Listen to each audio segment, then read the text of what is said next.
I'm sorry, guys. My thing's been delaying. Come on.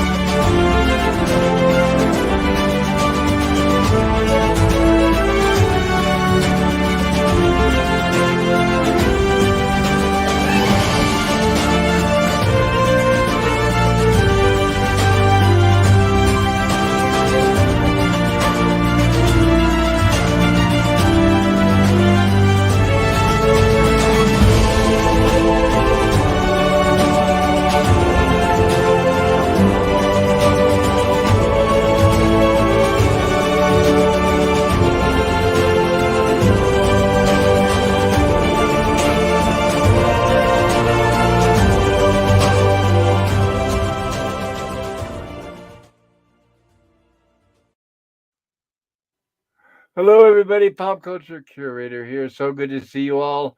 Hope you're all doing well. Welcome back for another night of the classic Lost in Space. We are on our second season, and I'm excited. I hope you guys have a good time tonight. I hope you enjoy the stream. There should be a poll in the chat if you'd like to vote. Feel free to. Remember, when you vote, you can either grade the episode that we're covering or you can grade our coverage of the episode. What you think on how we're able to comment on it or our opinions, if you find it entertaining or not. That is totally up to you. I want to say thank you for the people in the chat, for the patience. I know some of you guys have been waiting, and thank you. I know we're a few minutes late, but we got the ball rolling, and we'll get through this here pretty quick tonight. I think last week we did, I think 2 hours maybe, but I've That's been 6 hours. keeping these relatively short.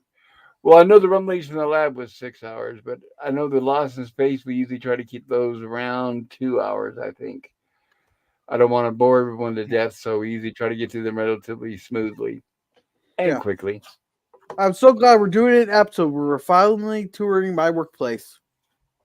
Finally touring your workplace. Oh, I'm sorry to hear that. Well, Yeah, I Hades. guess Hades, right?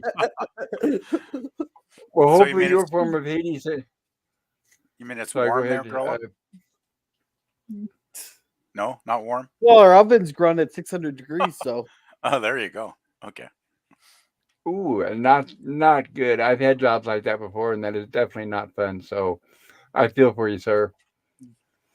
And I do want to say before we get started here, if you enjoy the stream, maybe everybody consider hitting the like button, and if you haven't done so, maybe subscribe to my channel. I've got a lot of entertaining content uh, stockpiled already, and plus we have many more to come. Plus, I've got some amazing friends here, not only in the chat but also on the panel. That we usually share out the links to their channels and some of the things that they create. And I think it is quite the variety that I think that everybody would enjoy. hey, But it's first, I Jill here. wanted to say, Oh, sorry, sorry. go ahead. I just say, oh, hey, it's Jill. Jill's You finally here. Hello, made it. Jill. Your Yay. ears must have been itchy. We're just talking about you. Hello. Hello, Jill. Hello. Good to see you. Hope Jill. you're doing well. Wonderful. So, excellent. I'm gonna go clockwise like I usually do, a force of habit. And first of all, say hello, Gorilla's random thoughts. How are you doing tonight? I'm doing pretty good there. The kid actually took second place in the Pinewood Derby, so Oh, congrats. Very Yeah. cool. I saw that picture you posted. I loved it. Yeah, it's yeah. cool. And well, the kid that took first place, his dad's an engineer, so we'll take a win. Oh, well. Now, for those of us not in the know, why don't you tell us what that is? So basically, my kid had to make a derby car. He could shape it and all that. It just had to stay a certain length and be under 5 ounces there. Then they race him down a track. I'll have some shorts uploaded here one of these days when I'm done being lazy. I just didn't want anything interfering with my Lord of the Rings watch party there because we had with the algorithm because that's actually we had a pretty good watch party with that. Very cool. I had to ask, what's the car made out of? Wood. It's the Pinewood Derby. So did he like? How did he like? Whittle it or what? Here, I'll send you a picture on Twitter. Twitter, there it is. It is cut and sanded there. Very nice, very nice. Tell him we say congratulations. All right, Pop says congratulations. He's ignoring me. That's okay. Stone He's Racket, how are moved you on to doing his tonight? next big project. On to the next project, exactly. How Yeah, are you doing, Stone Racket? I'm doing really well and ready to discuss this episode that I give the alternative title. Oh, Judy, will you just grow up? Yeah, I think we're gonna have a Yeah. pretty Oh interesting comment man. based on that. Jeez. I'm all over the place on this episode, so because of that. That throws me off completely. Yeah, I had not seen this episode since the 70s. Hate to say this, but I have a lot of episodes that I haven't watched on the old Blu-ray. I skipped around a lot on the Blu-rays when I first got them, and this is one I hadn't seen for a long time. The only thing I Well, remembered good. was We will definitely cover that topic. yeah, okay.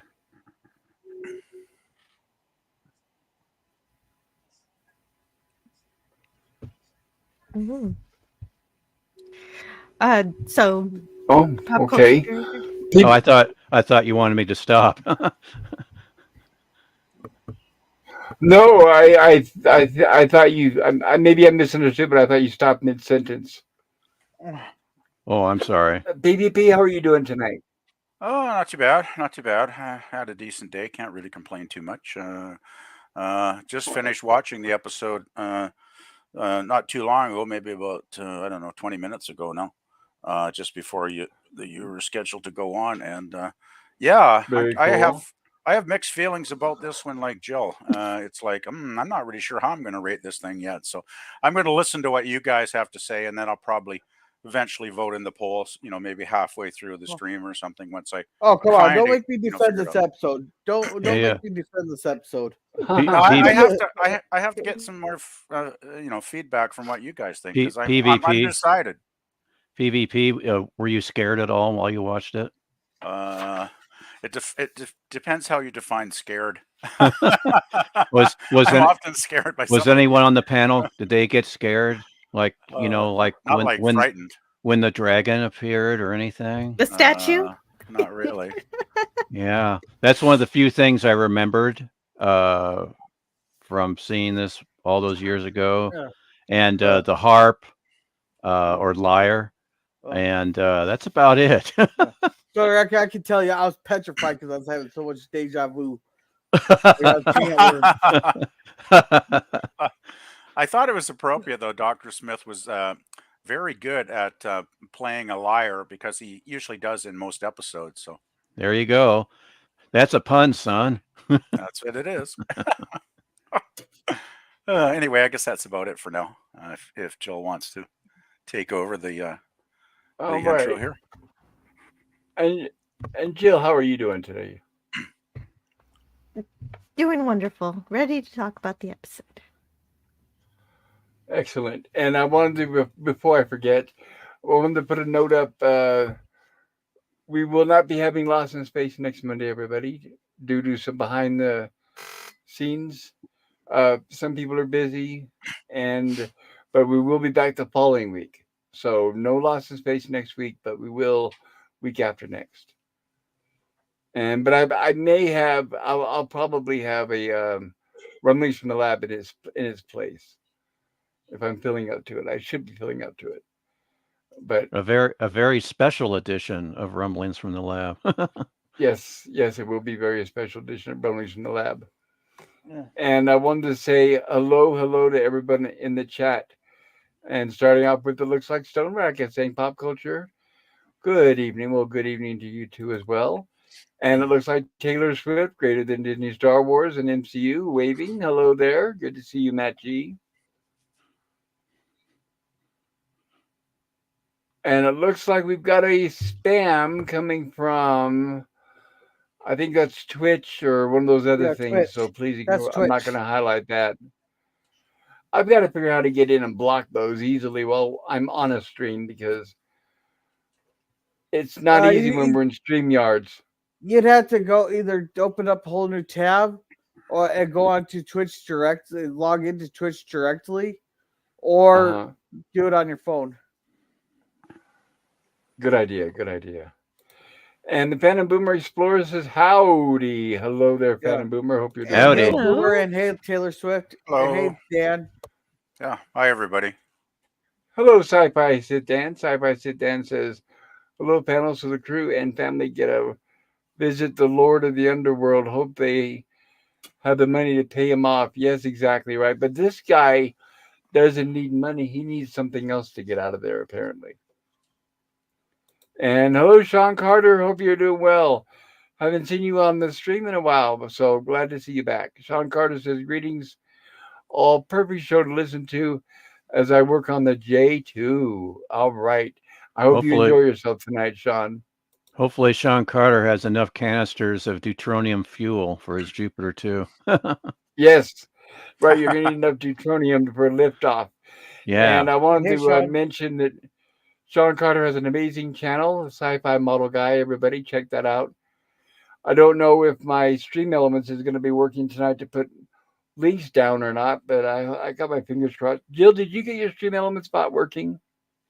It jump started, but I don't know how it happened. It just happened out of nowhere. Oh, okay. So on its own, I hope mine is equally kind to me.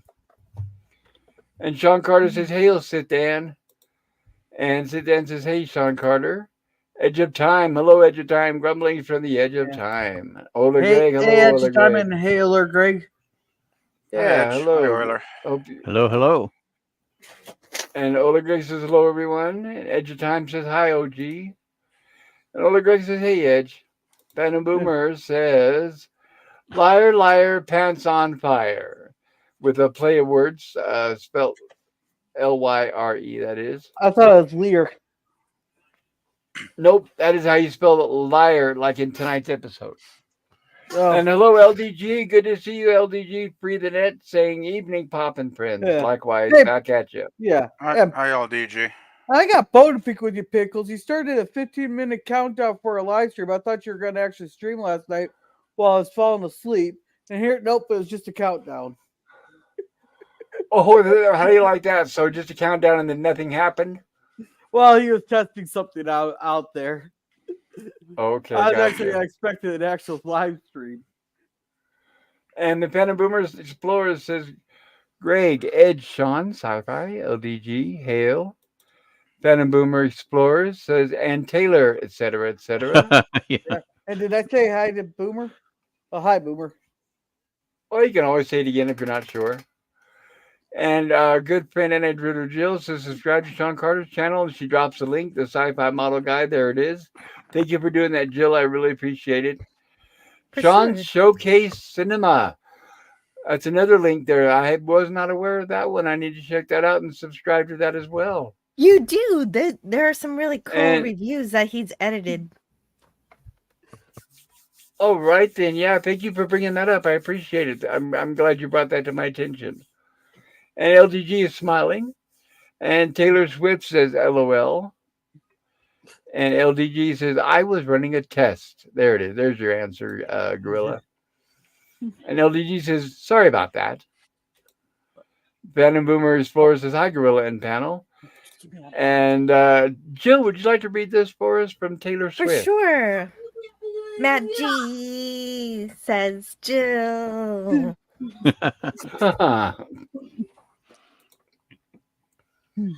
And Sean Carter says, thanks, Jill. Now, I got a question. Is that Yes. does this use the term Hades because it's Greek for hell, or That's right. It's basically a network censorship thing where they frowned upon using the word hell, and they could say Or say- they could say devil, but they couldn't say hell, which is interesting because during the production of Powerpuff Girls, they definitely could not say the devil. They just had to refer to their devil character as simply him. Him.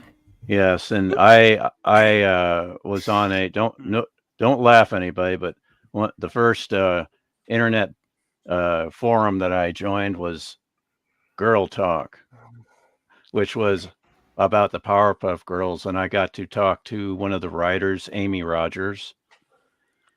And very cool. Yeah, that's she was- awesome. No, that's yeah, really great. and it was Yeah. cool that, emailing Amy, it says at warnerbrothers.com. It was pretty cool. But we talked about, the fact that, and she made it explicit that they definitely could not say that him was the devil. And Now the But he Powerpuff Girl, Mhm. Powerpuff. yeah, I'm sorry, that's designed for like little kids, right? well, sort of, I kind mean, I of. know it may. You know what? I know it may appeal to adult Yeah. audiences, but I think Yeah, it's but yeah, it had an edge to it. I mean, they I'll tell you something about it. I I just really forgot enjoyed. I forgot the creator's name. Is it McCracken that did that, or is that that's Oh. Dexter, isn't it? Well, you actually know way more about the show than I did, but I really enjoyed that cartoon when I was a kid, and when I grew up and finally saw the Batman serials, I realized how heavily it was inspired by both that and also kaiju stuff. Yeah. Oh yeah, definitely the kaiju stuff. You got it. Man, it's amazing how much the standards of TV have fallen in the last 60 years. Yeah, you're right about that. But the creator of Powerpuff Girls, he just said, I just think it's funny that to have 5-year-old superhero girls beating up bad guys and monsters. And I agree with him. It is funny. Also, it's woke. No, well, diversity in it of itself is never woke. Woke is where No, no, somebody's No, I was making a certain group is joke. put down. you Oh, were? yeah. Oh, okay. Yeah, That's- because all these people, they think just because it has a woman lead there, it means it's woke. No, it's when you get the totally unbelievable stuff. And that the voice actor for Mojo Jojo, he would buy DVDs from the same place I did out in California. It was DVD Planet, and I would call in my orders. And one time I said to the person on the phone, I said, "Please don't laugh, but I want to order, this volume of the Powerpuff Girls." And she started to laugh, and I said, "I told you not to laugh." But she said, the voice actor that talks for Mojo Jojo would also call in to order DVDs and then do that voice for them. Oh, that's very cool. And now back to the Lost in Space episode. Sorry. And now back to Yeah. Lost in Place episode. Okay, Yeah. tonight. No, that is very interesting though. So that is good. I'm glad you shared that with us. Thank you. No problem. yeah. So tonight we are covering from season 2, episode 12, A Visit to Hades. And this episode premiered Wednesday, December 7th, 1966. I think, in my opinion, I could be wrong, but I think the only reason why they weren't allowed to say hell is not because of the location of hell, as opposed to being supposedly the opposite of heaven, but I think because the word itself has been turned into a swear word. So I'm guessing that's the reason why the hell is treated the way it was, or at least was treated the way it was by the censors. But I could be wrong. And according to the synopsis, it says an alien harp's found, which opens the gateway to a planet which is, or isn't, hell. So it's in the description, but it's not in the title or within the episode itself. But of course, the description is written a lot more recently, too. So that will explain that. And I'm going to mention, of course, I'm going to read a little bit like I usually do. Not a lot, but a little bit from Irwin Allen's Lost in Space, the authorized biography of a classic sci-fi series, Volume 2 by Mark Cushman. And this is episode number 41. I don't know if I mentioned that or not, but there it is. And it is written by Carrie Wilbur, story editor Anthony Wilson, directed by Don Richardson, produced by Irvin Allen, with William D. Ferralla. And I'm going to read a little bit of the assessment here. Hopefully my voice will hold up here. If not, Stone Rocket graciously offered and volunteered that he could do it too. He has a copy of the same book as well.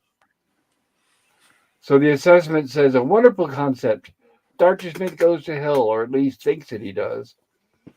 All of the your eternal majesty and your royal darkness lines for Smith are a pleasure. This episode is also memorable for the scenes that give us a glimpse into Smith's childhood. Mostly it worked because of Gerald Moore and his delightful performance as Morbus. I thought it was interesting they called him Morbus and not Morbius. Marta Christophan's excuse me, Morbius is more common, I guess. Okay, is I there don't know if they. significance to that name? What's that? Is there a significance to that name? I'm not really sure. How about you guys? Any of you guys know? Oh, what name were you discussing? I'm sorry. Morbius. Morbius. Or Morbus. It's not Morbius. It's Morbus. Yeah, No, but right, well, that's what I was saying. I was thinking that's what I was bringing up, was that it was interesting that they called him Morbus and not Morbius. Oh, Well, okay. this episode seems to have a lot of Greek references, so is that another one of those? That's a good question. Of course, Morbius, we think of Forbidden Planet. well, I could Right, just maybe do that's why they didn't. That could be why they didn't use the name. It could have been Right. too on the nose. Yeah. I suppose I could just do what everybody always tells me. Just Google it. And hope that Google is correct. Well, apparently Remember, there's a movie called Morbius. But Remember, anyhow, kids. keep going. Keep Oh going. yeah, that's a horrible movie too. I remember, kids. Google is not always right. Okay. Yeah, so, that is the problem with on-air live research. Morbius Definitely. means is Latin for sickness and mental health. Okay, that's fitting for. It could have been actually fit right into this episode, then I suppose. Marta Christophan's rejoice. We see more of Judy in this episode, and even a side of her not revealed before. Growing up, restless, even rebellious. Some episodes of Lost in Space attempt to be funny and try too hard, but A Visit to Hades succeeds. Between this and the 3 episodes which preceded it, that is, Thief of Outer Space, Curse of Cousin Smith, and West of Mars, the mood of Lost in Space had completely changed. For those who were open-minded to a new Lost in Space, or two different ones that could alternate, one sci-fi and one comedic fantasy, then there was much to appreciate. For 3 or 4 episodes worked fine. Curse of Cousin Smith was a disappointment. But watch Thief, West, and Hades with an open mind, a sense of humor, and an eye towards 1960s pop culture wonderment. They can be quite entertaining. Sorry. Okay, the script, as far as the script is concerned, is production number 9513. Carrie Wilbur's first treatment and first draft teleplay. It says date unknown, which is unusual. They usually have that, but the second and final draft teleplay was April 7th, 1966. And of course, Tony Wilson, as usual, did the script polish like he usually does. This was Carrie Wilbur's first script for Lost in Space's second season. In season 1, Wilbur had written the teleplays for There Were Giants in the Earth, The Sky Pirate, and His Majesty Smith. All well-written works. He had also been given a 4th assignment at the end of the first year for script with the working title Return of the Space Pirate. The production for that was still to come with the new title Treasure of the Lost Planet. A Visit to Hades then was Wilbur's 5th assignment for the series and 4th to air. Urbanama also had Wilbur writing 3 episodes of The Time Tunnel during the same 24-month period. Wilbur wrote 2 more for Lost in Space, The Questing Beast, and The Astral Traveler.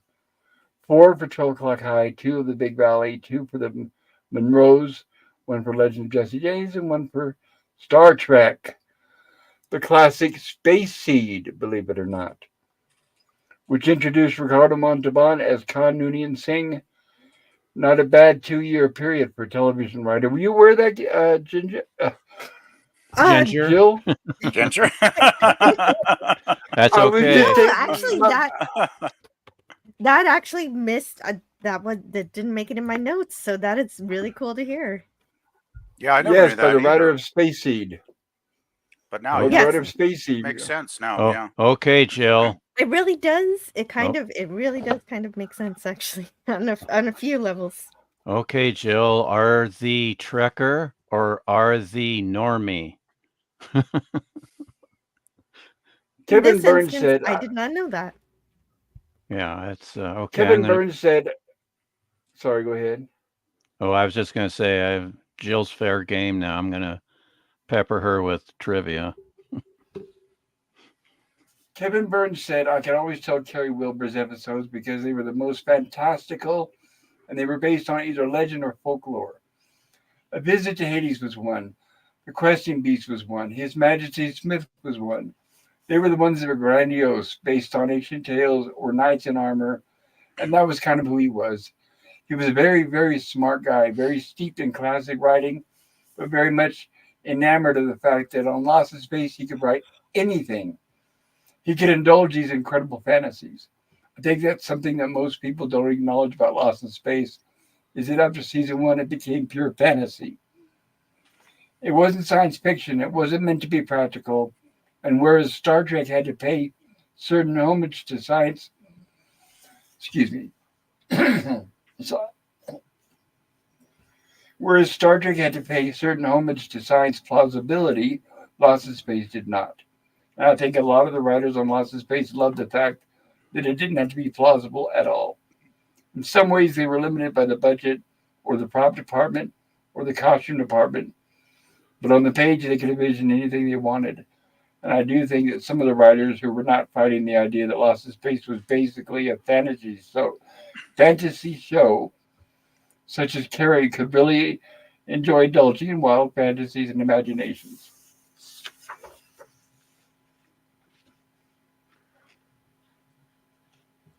On May 13th, 1966, after reading the shooting final teleplay, Sam Taylor Jr. from the CBS Program Practices Department, our favorite, wrote, as the script is now written, the audience will believe that Smith and later Judy have descended into hell and are confronted by the devil.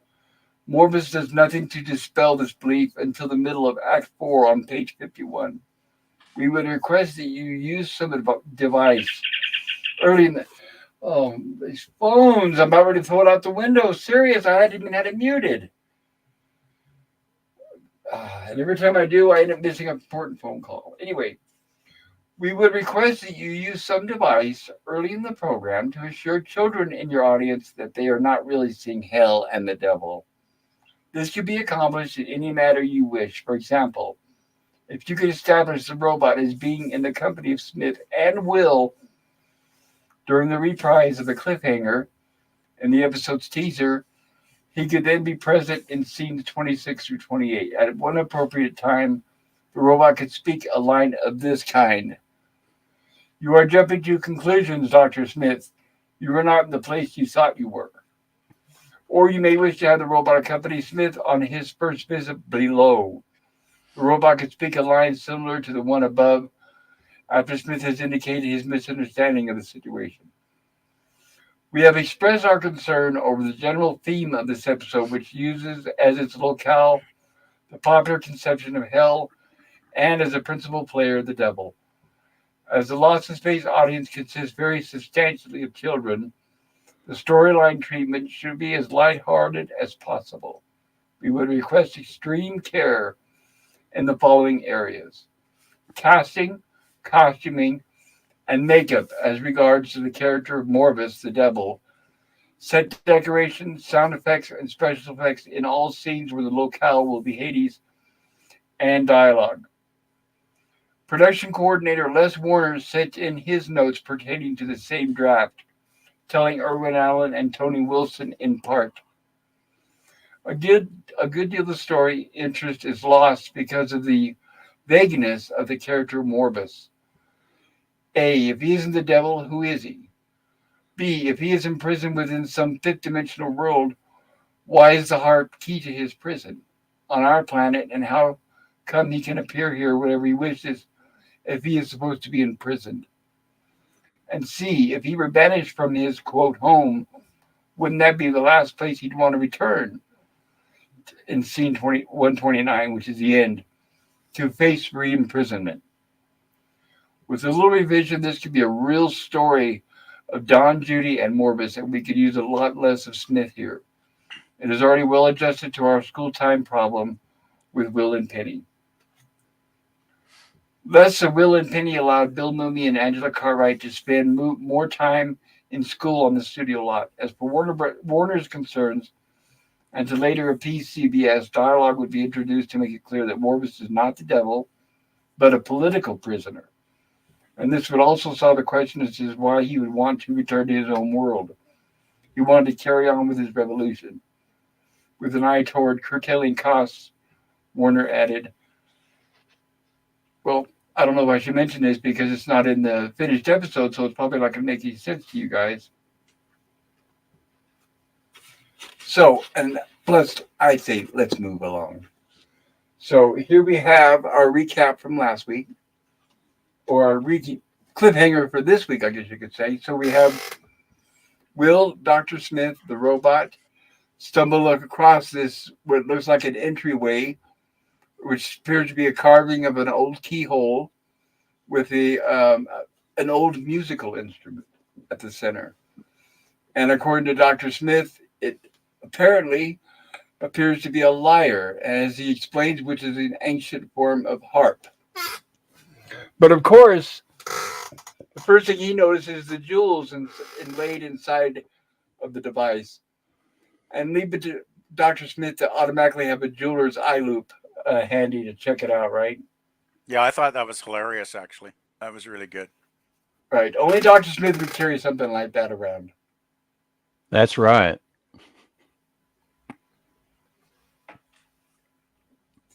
So Dr. Smith, of course, as we all know, he's been warned before not to play with alien equipment or devices.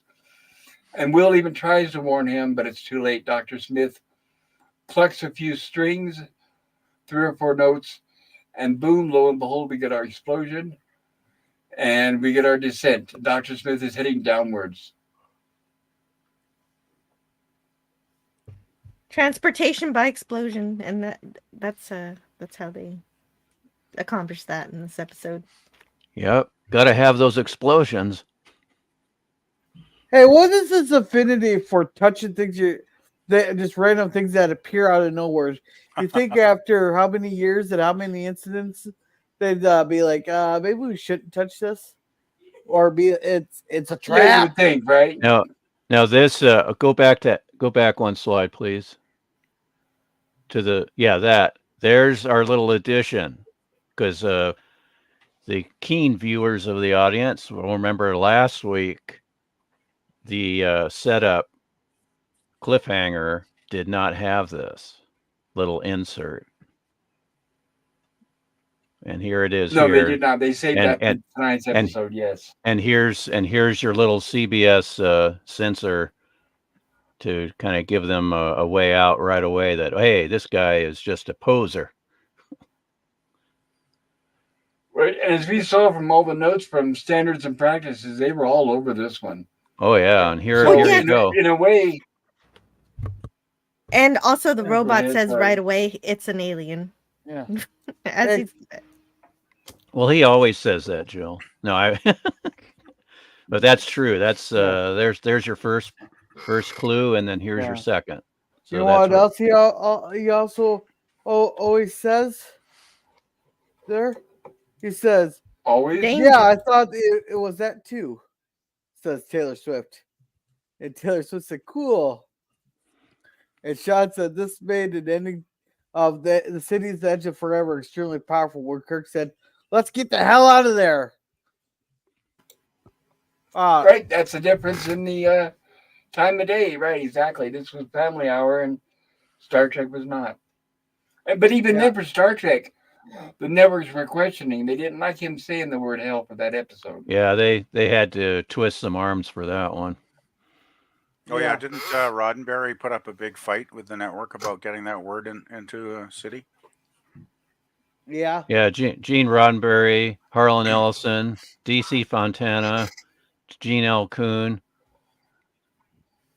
No, I don't know. I think quite a few of them probably gave their 2 cents. But yeah, and also in my area, in the Midwest, Star Trek came on at 7:30. So it's Prime time? Yeah, 7:30 on Thursdays. Wow, interesting. I had never heard that before. Yeah, and then so that East Coast would be 8:30.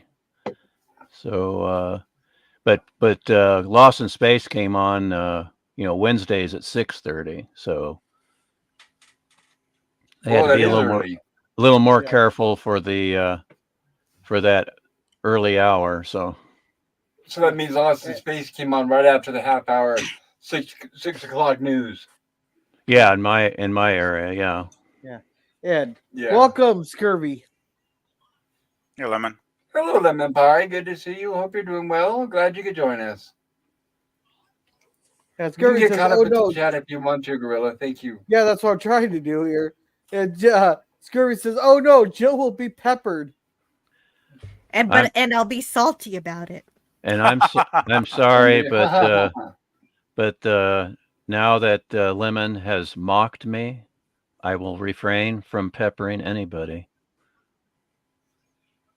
Yeah. So what do you think of them What do you think of them apples, Lemon? Yeah. Now welcome Geek Flag with Nate Knows. Hello there. Good to see you, Geek Flag. Yeah. And welcome Nemesis there of Eden.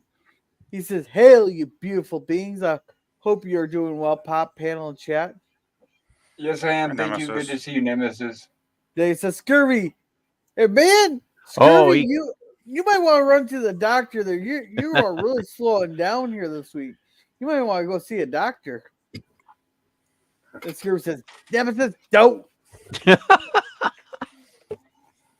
Oh, and Scurvy says, I think them apples put me in my plate. All right. We're all caught up. Excellent. I like that this episode tells us right away that he's an alien. Otherwise, I believe that I wouldn't put it past Lost in Space to actually give us, Satan and hell. So I have different reasons than the censors for enjoying the revelation instantly. But Jill, you also know, because where are his horns? He don't have no horns. Right. He didn't have a tail. He don't have no tail. No try. He has no pitchfork, and he has no he has no hooves. I do think it interesting, though. Here's another example of an alien that obviously knows a lot about Earth and knows about the devil and the whole Hades thing. So they always. Well, that's also a Lost in Space trope here, where they totally. always know everything about Earth, especially Greek history and mythology. Exactly. Yeah, exactly. And history and food and the language. Look at all those that, puns.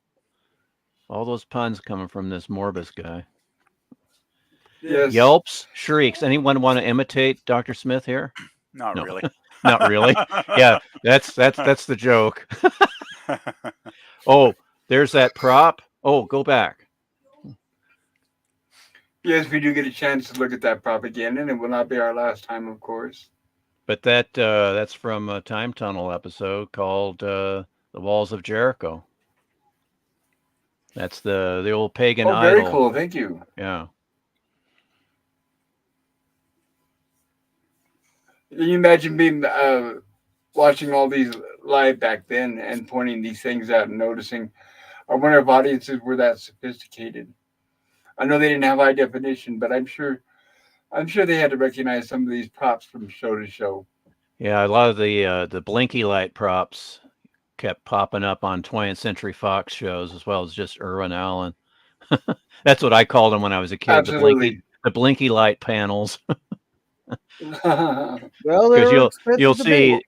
on the Jupiter 2, on their main console on their upper deck, they have 3 blinky light panels, and of course those are in the Batcave, which is another Yes, 20th they Century are. Fox show. So that one I noticed right off the bat when I was a kid, but And those were no, actually very expensive props. yeah. But I really liked all the panels that they had for the time tunnel set. That was pretty cool. And it had the beautiful Lee Meriwether. Yep. And Dr. Smith is not standing in the very smallest of circles like he's supposed to. No, no, he only situates himself with larger circles Yeah. until he's told that then that means he'll get the largest punishment. Yeah. So why would he tell me? He should learn from experience. You would think, right? But there's that eagle. I love this here. This is so hilarious. So here we get Dr. Smith as a child, and we learned at a very early age that he was already cheating. And we And he learned looked at a silly very with that wig, but I thought that was hilarious. I was going to say at a very early age he had a Prince Valiant haircut for some strange reason. Hey, could they get like a younger person to play him? Like make like pay him like $20 to show up for like 2 seconds on the. Well, where's the fun in that, Gorilla? Yeah, I mean, we got Then to you'd have lose the humor. Yeah, we got to have him look Yeah, this ridiculous here. is just ridiculous. Yeah, it's It just really is. Is and the Yeah. look Well, on it his would've been face. even- yeah, and Whereas also if they'd put him in a crib. also that haircut. I mean, Right. okay, you got to remember that the Robinsons lifted off in 1997. So why would Right. the young Dr. Smith have a haircut from a couple centuries before? So Exactly right. it's like what? He Right, had I'm some surprised he he didn't had have some like a. yeah. I was just gonna say I'm surprised he didn't have like a big lollipop in one hand. Yeah, really. But I guess he had some weird parents basically. So Oh, right. He Yes. should have had one of those little hats Yeah, that have a little spin wheel on top. there you and spin go. fan. Yeah, but wasn't he Pinwheel. supposed to be like in college and stuff? He's still Not at that from college? point. No, that's when he was. That was like elementary school. This is the college Okay. level here. Okay. This is where even though his hair propeller, is gray, that's what I mean. obviously. Yes. And I think this is supposed to be his college era, even though he has gray hair. But once Yeah. again, we get him cheating. So that's what they're doing is they're establishing the pattern, and that he's a liar and a cheat. And I thought, but like I said, most of all, I really like the look on his face, like a shame when he's looking back and forth at Morbus and at that projector. I thought that was kind of funny. Only $100 for the test Results answers, the test or the answers for the people to cheat. Well, even when he said that, it slipped out. He didn't mean to, and then he realized and caught And himself what he said. this is the most Well, unpardonable. but wait. This is the most With unpardonable. inflation, the $100 is almost 1,000. In Well, that's not so bad, 1997. Oh, I didn't. So And you got paid $1,000 for I the don't believe answers, that. or- Well, okay, never mind Yeah. then. So I was going from 60s to now, but Yeah, did it cost him like $1,000, or is that what he paid for the answers? No, he was paid $100 to steal them. do you Okay. really think that the authors of the show projected inflation Definitely Of not. course from not. the 60s to the 90s? Of course not. That's why I asked it. Yeah, because $1,000 seems a little steep for answers. Now this is the Depending- most unpardonable crime. Of all things, then it Of was all for things, Penny's it's birthday. Penny's Yeah. birthday. It's like, Yeah. what? Yeah, How dare he? that was outrageous. That was probably my least favorite scene in the whole episode. Stealing Penny's Outrageous! cake. How dare he? Outrageous! A dastardly deed. He didn't even steal a small bit that you would never notice. He stole half the cake, almost. No, Yeah, then he squishes it Like together 70. together And there. then puts a little frosting to just more on there to disguise it. It's just that made me laugh. That was like a huge hunk of cake. Like nobody will notice. It's like, what? Right. Especially with 7 people aboard the ship. Yeah, nobody That's- will notice, huh? That that's little right. tiny piece of cake left over. Yeah. But he was. And of course, there he is once again wanting to make a deal with the bad guy, as he always does with the antagonist. And of course, the antagonist is going to take this as an opportunity because perhaps he can use Dr. Smith as his means out of there. And this is what they were bringing up earlier with the censors, that he's not really the devil, but he's an alien who's actually trapped here, and this is his form of prison. And his only way to get out of there is by destroying that lyre or that harp that's upstairs that Dr. Smith plucked from at the beginning of the episode.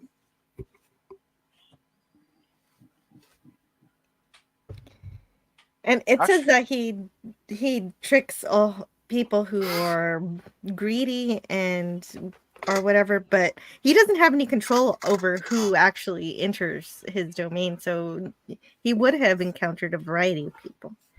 I'm just surprised about 5 slides back, Jill, that he mentions that line, harp music wouldn't be popular with someone like me or some such line. And I'm thinking, did the censors miss that line? Because no. He can allude to it all he likes. You can make all the allusions and all of Okay. the. You Another- can Okay, get people another thinking pun, about I it. You just guess, can't so to No, say. everyone take note.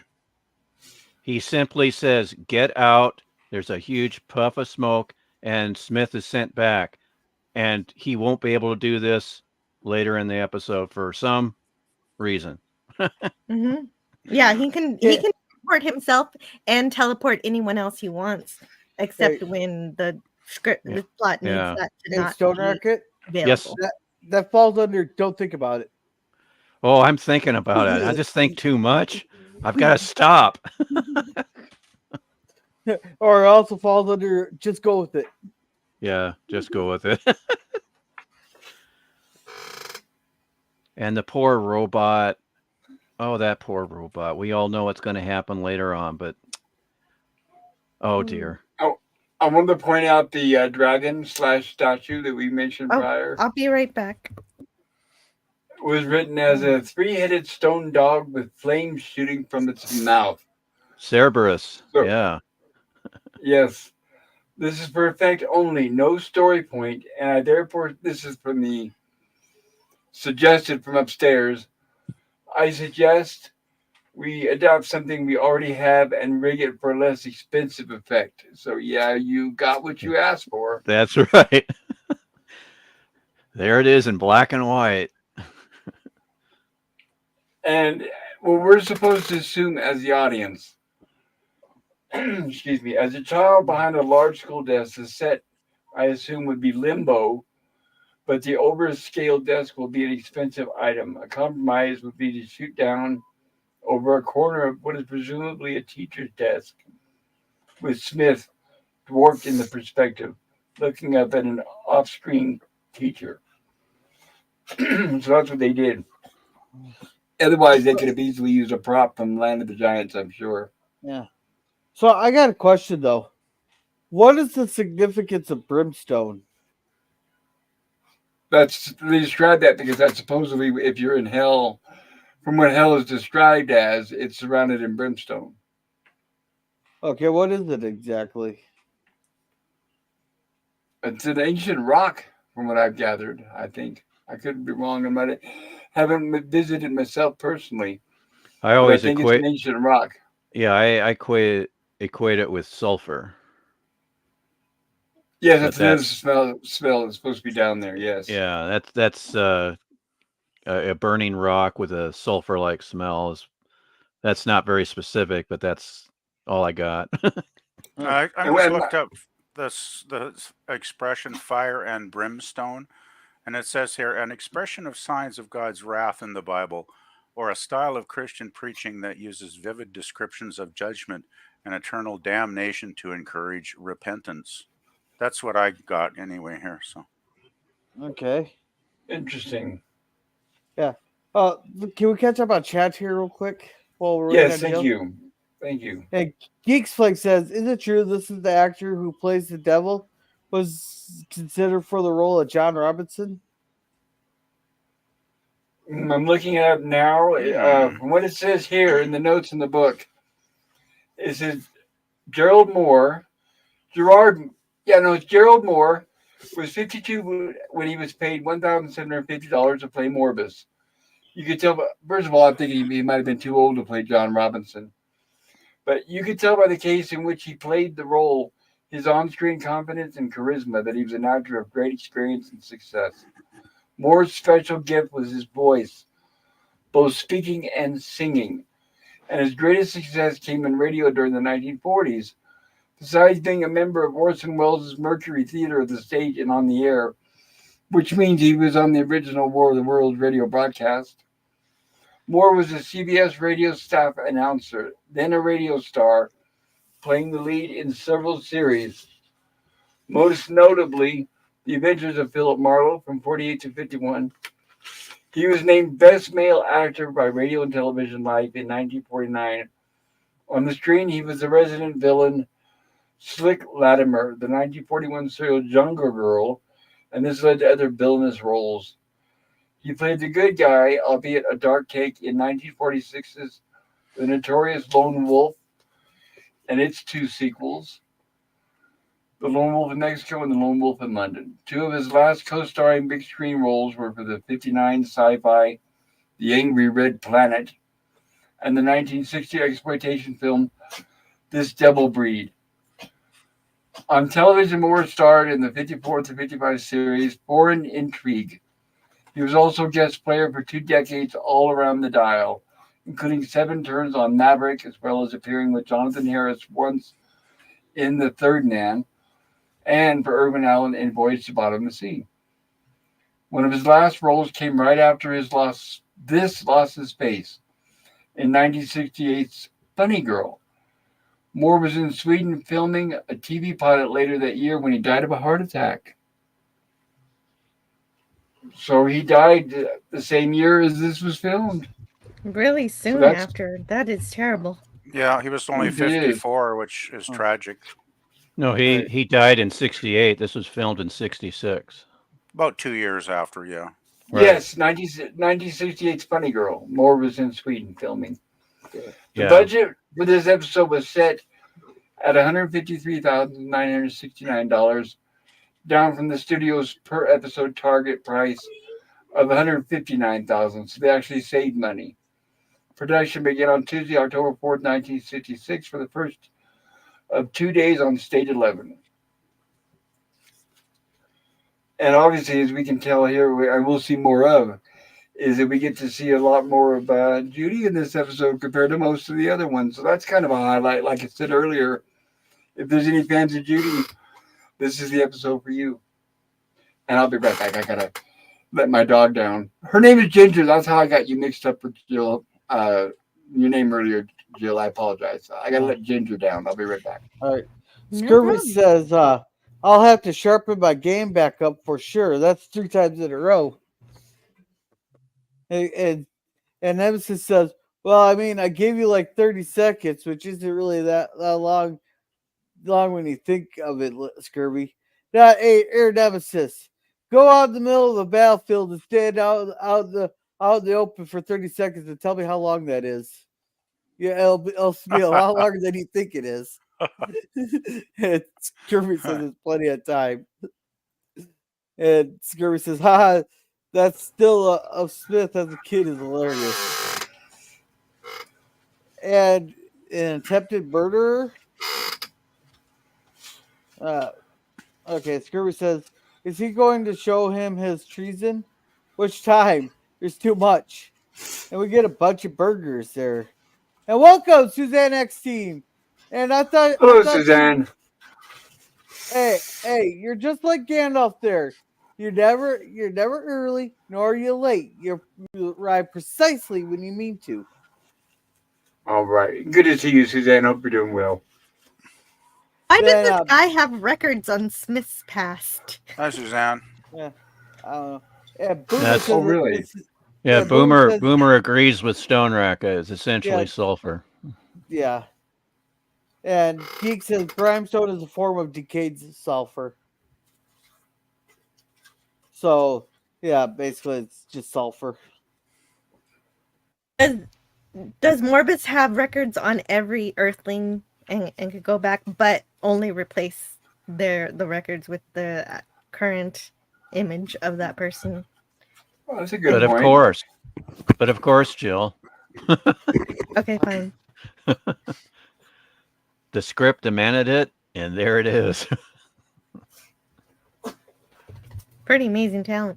It is. And the poor robot's treated kind of I know. differently in this episode, I guess you guys could say. Yeah, the robot goes through a lot. Takes a lot Yeah. of punishment in this episode. Yeah, that's distressing to me. Poor robot. He does get some good lines like this one, though. That's pretty funny. Does not compute. I thought actually there were quite a few pretty good lines in this episode, which kind of helped me, give it a little better rating than some of the previous ones we watched recently.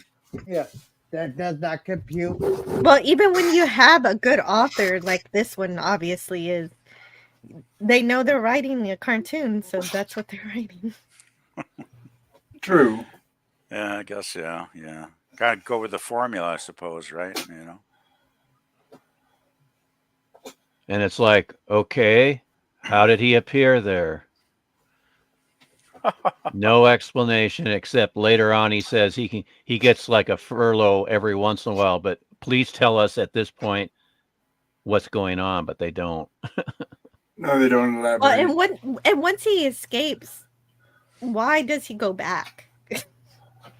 Yeah, that was a big question. Voluntarily, yes. Voluntarily. What keeps him tied to prison? Because they try to say, oh, we let him, he's let out every once in a while, just like a prisoner is let out to exercise. Well, And we have to assume that when he explains that, several scenes later, that this is one of those times, but yet please tell us at the time that he's outside of his prison that he's getting a bit of a temporary furlough. It's like but Well, no. what I thought at first was that maybe he could only go so many yards, or so many, a small distance away, and then he wouldn't be able to leave any, go Well, any sure, further. that would be really great if he went too far and he got zapped or something. Yeah, But exactly. Right. But then that of course, doesn't happen. we're getting then ready he- for the scene here. Yeah, he And that makes has no to be sense. able to get to the Jupiter too. Exactly, for to hang out with the family and say what a Well- nice family they are. Well, I'm guessing it's not that far to walk to the Jupiter, too. I don't know. Hey, Pop. Oh, Pop might be muted. I wanted to read what was in the script that they cut out between Judy and Maureen. Go for it. Now this scene, of course, we get a completely different scene here. But with Maureen, according to the second revised shooting final, dated October 10th, 1966. Maureen, sit down, Judy. Now, what is it? You're unhappy about something. I'm all right. It's just, well, everything. You and Dad and the kids and Dawn and this place. I have a feeling we'll be stuck here for the rest of our lives. I'll marry Dawn because there isn't anyone else. And then Maureen interrupts. What's wrong with Dawn? Oh, Dawn's fine, but don't you see, Mother? I'll never know anyone but Don. I'd like a little variety. So at least Oh, can I finish? oh yeah. Sorry, So I'm it just w- shocked. I'm shocked. Yeah, well, we're all shocked. So at least Oh I'd yeah, have she's okay. having a very similar conversation to the one she has with the Morbus guy later. I'd like a little variety. So at least I'd have a free choice instead of just accepting a man because he's all that's available. And That that's seems, all. yeah. Yeah. That's a bit shocking for the family hour. Well, I Well- think. but it parallels pretty well with what she says to Morbus later. Just Yeah, not, that that's makes sense too. not as explicit though. right. That's why it was cut. Yeah. But I thought I'd Good- read that because I Good thought that was a research. Yeah. little. Thanks. Well, I'm glad you Mark did. Cushman says from the script, and then I started reading that, and I go, that wasn't in the episode I just watched. Hmm. It's like, okay, he's including lines that are in previous drafts of the script. Interesting. Thank you for sharing that with us. I appreciate No it. problem. So basically, she's feeling angst, and she wants to go for a walk. And the mom, Maureen is questioning her, like, without saying it exact words, but where are you going? And Judy's basically saying she just wants to spend a little time to herself. Now focus And on that Maureen's line. Focus on that line. I'm not a child anymore, and then compare it to her later behavior. Yes, Yeah, that is a little very much throws confusing. that in question. Yeah, it's like At least mentally.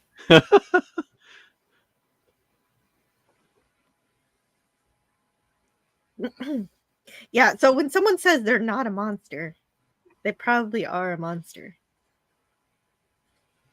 Yeah, he's really, I would say, definitely got some creep vibes going on there on this episode. what's wrong with Extremely. watching a beautiful girl? A lot if you're a creeper. Well, Hey, especially he appears to be old enough to be her Yeah. father. I know. It's like, this just ain't right. It's Yeah. just that Well, last he time looks I older stared- than her father. Yeah. Last time I stared Yes. at a beautiful girl, I got pepper sprayed and the cops called. So No, that's not Well, that good. could be going a little over. that's a joke, people. That's a joke. Calm down. No, but you gotta be careful. I steer them. You gotta have the char or else you do get pepper sprayed. Well, It's just a these matter days, of it's- the reasoning for your interaction. If there's no reason for it, what are you doing? And Right, then and if it's people are if gonna it's know. not welcomed, if it's not welcomed, and especially these days, you're not allowed to at work. That's another thing that's changed over the years. Is that's basically a 100% taboo subject at work now. Yeah. And Dr. Smith panics when he sees Morbius come along. Suddenly acts like in a panic. He acts like he's running off to do some work, which, as we all know, is not becoming of Dr. Smith and is not typical. My favorite thing, I always have captions here so we can see what they're saying. I just like that the caption says laughing idiotically. Uh-huh.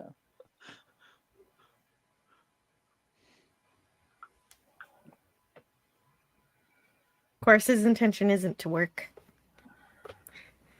It's like, Oh, and okay, so he says what planets he is from. He's from, yeah, I could show you if I had my charts, but I'm not going to tell you anything. yeah, Lyrae, not heaven. It's Lyrae. Lyra? Lyra. Lyra. I knew. Yeah, it was Lyra. Weird. That's how it's pronounced in the episode. Thank you. I couldn't If I- remember. I if I watched had it my once in my entire life. Yeah, I just, well.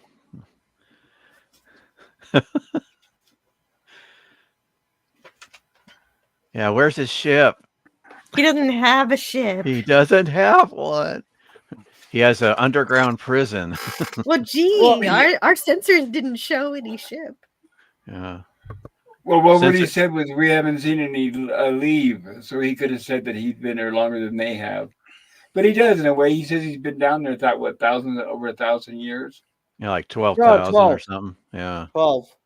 And you would think that his motivation would be to ask them, "Hey, does this ship work of yours so we can kind of like get out of here?" Yeah. Let me help you get out of here. Oh no, I cannot look at this Oh, scene. poor robot. I know.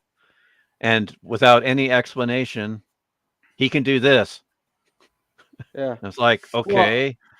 Yeah. Yeah, Well, there's it all nothing devilish about that look. Yeah. Well, in all fairness, there the robot was running his mouth, so. Well, he melted him pretty good, though. It's so Boy. incredibly goofy. I have to play it 3 times. That's not the best effect in the world, is it? Really? Well, hey, they're They on could a have done his budget. entire eyes. Yeah. They could have done his entire eyes and just Well, instead Irwin of spent it all on the explosion of the robot Oh, just poor now. robot. I think. He got really zapped. Mm. And look at that. He's got charred, and it's like, oh. And his power pack's all melted to Oh. goo. I know, but This is upsetting. I had to stop the Blu-ray Oh. and take As a a breather. kid, No. yeah, when I was a kid, it really upset me. I felt really bad, and obviously, I was very Aw. robot's my Yeah. favorite. That was like one of my main characters almost dying. Yeah. Yeah, I didn't Oh, like wow, I seeing wouldn't this when I was a even I kid wasn't even either. thinking of it like Yeah. as him dying because Yeah. um, I mean, that's Well, The when you're a thing is- kid, it looks very Yeah, I final think because so. it was pretty spectacular. It's true. It's true. yeah, But I Yeah, just it made Yeah. things like definitely that would just different. make me mad. It's I'm just surprised Standards and Practices didn't write a little notation about maybe well, don't yeah, make it look as bad, you know? that's right. Well, it is a robot, not a human. Maybe. Yeah, but Yeah. you know, They there's consider it like a machine. if they're But you so know, they're so sensitive about how the kids feel, it's like, well, this is something that the kids love is that robot. well, So, that's it. Yeah. Kids love robots, so yeah. yeah. But he's not okay. So the alien is not supernatural, and yet he has all these supernatural powers. It's really strange. Yeah, he's not Which is right. supernatural except when the script calls for it. Right. They don't exactly explain how powerful he is or what the limit is of his powers. Yeah. And so, yeah, he does have sort of a brain injury of sorts in a robot form because he's forgotten Wiped his memory bank. everything. Right. Well, So yeah, it's his memory, but he can rescan this individual, and what's stopping him from Yeah, right. reassessing? All he needs is Dr. Will. And Will does not have a degree, but he fixes them up. He Right. fixes them up. He's like Dexter. Dexter's well, and he does, laboratory. and I think they say that he repairs the power pack. He doesn't replace it, correct? No, they No, replaced it. They get No, a whole they- new they- power pack. Yeah, And they then he replaced said, then Will later says, well, he replaced one of his sensors. And Gotcha. voila. And all of a sudden, that affects his memory, and it's all back. And here we have Dr. Smith here trying a little more experiment there. And welcome, Danielle. To destroy it or just tap it or what is he even Yeah. doing? Well, remember the alien Yeah. asked him to destroy it earlier, right? So Yeah. Right. So he's doing the Yeah. opposite? Hello, Like, Daniel. tap Good to see you. it is Smith, though. I mean, he's pretty inept. So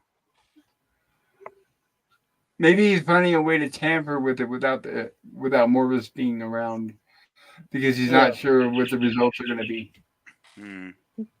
That would make sense, except it's not really, they don't really talk about it. And so, and I guess it does, they do say he knows the sequence at the end. did he say he left by request? I thought he was a prisoner. Well, he's coloring things to make it not. Oh, So he's Well, not. He doesn't he's- come he's across been- as so sinister to Judy. So so he's A Well, liar has been flattering Judy up, imprisoned so to by a speak. liar. Yeah. Like Well, few the way things I earlier. thought of that line was, I remember my dad got told he had to go out to two falls there. They got told they had to be there, or else they'd be AWOL. So they all went out there for a week, and then when they came back, they got a card that says, "Thank you for volunteering in our time of need." So is a mandatory volunteership that he went to with there. Uh-oh. Yeah, that would work. So this is the line that goes along with Yeah. the yes. Hello, Daniel. Yeah, he's asked what's this I don't know. episode? It's something of Hades, a visit to Hades. A visit to Hades. That's correct. This is the line. This line on the screen is a line that correlates to the deleted scene that Stone Racket recited earlier. Well, a girl likes to have a choice, and that's all we get for that particular description of Judy and the limited availability of people that she's able to romance. Now, do you think this guy was just really that charming, or is it just because she hasn't had much of a choice for the last couple of years? He's like the first guy to come along and show some interest in her. I think Possibly that's it. part of it. She just likes to have somebody different to talk to for a change, right? I felt like it was mostly curiosity. Yeah, exactly. He Oh, didn't really Smith's seem to found be out a taken weapon. with them or anything. Cake stealer. Yes, you are a cake stealer, Dr. Smith. And you stole a He admits cake it, from a man. nice person too, you evil. Yeah, Yeah, you owe Penny a cake. that's right. That's right. Smith should have to bake it himself.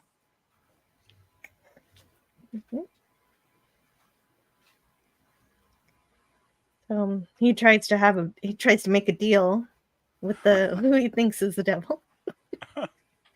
He This still is thinks pretty this good, though. entire episode. He's Never finally figured dawns out- on him, really. Smith's finally got a lever over him though with the musical notes, and he's really enjoying it, right?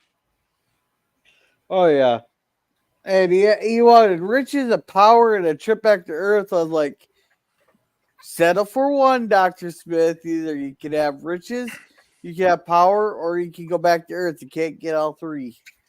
That's asking too much. But he's greedy. Always.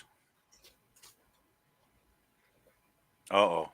And now he's figuring out what he's done. And here we go. The robot getting repaired. Thank goodness. Yep, and you can And then we tell got a case of robot amnesia. you can see that he got all buffed up too. He got all that charge stuff off of him, so that's good. Well, it doesn't run right unless you have a proper buffering and waxing. Which usually they've established is done by Dr. Smith. I think he's mentioned before that he's the one that keeps the robot looking good. I'm surprised. That would take a lot of effort. I thought maybe Will would be the one that would polish the robot up. I always thought it was Will. I always thought so too, but remember, Dr. Smith threatened here a couple times not to do it. Hmm. Maybe they take turns, perhaps. Could be. Yeah, any responsibility that is Dr. Smith, you know that he has help. Oh yes, absolutely, definitely. All right, can we Oh, catch this up is on a great scene. I bet Gorilla really enjoyed this part of the episode, eh, Gorilla? Can we catch up on chat real quick? Sure, thank you. Yeah, Geek Flag here says Judy is for the streets. Uh-oh. Yeah, that dude looks like he's old enough to be her father's father. Yeah, I Yeah, was thinking the same thing watching that. It was, to put it was a little bluntly, weird, I agree. yeah. Oh, It was a little weird. I bite my tongue. I'll bite my tongue. It's just lost in space. I'll bite Yes, my yes. tongue. Absolutely agreed. Wait, Let me try. you agree with Geek, or you agree with me bite my tongue? Both are lies. Just yes. And Screwier says, I guess Jill is too young to have played a lyre growing up. The liar. Yeah, I did not play a lyre, but my English teacher did bring a lyre to school one day while we were reading Greek books and stuff. We were doing the Iliad and the Odyssey. He sang with the lyre. Oh, awesome. Oh, so he knew how to play it? Yeah, I don't know if he just learned Wow. that one song Cool. or if he was an expert on it or something. Sean Oh, that's very Carter. cool. Sean Carter says, now I'm thinking of Bob from the Black Hole. Poor Bob. Oh, Hi, Yeah. Bob. Bob. Poor Bob. Hi, Bob. Voiced by the great Slim Pickens. And we'll still be here, Suzanne. All right, that's all of them. All right, so here's where we get the line. Can you go back one frame there, Jill? I'd like Gorilla to read this. Just once, let me take a good swing at him. Control yourself, Major. Come on, just let him deck him. Just come on. Just Well, it's pretend funny you're- too because, right, and Professor Robinson says, "Well, we can always go inside and just let Don have his way with Dr. Yeah. Smith." Yeah, that was awesome. I love And this Will scene. is totally okay with it. He says, "Well, you brought this on yourself, Dr. Yes. Smith." Yeah, Yeah. exactly. That was great. I love this scene. It's really good. Finally caught him in the corner. Nothing he could do. We finally get Don gets to cut loose a little bit for once.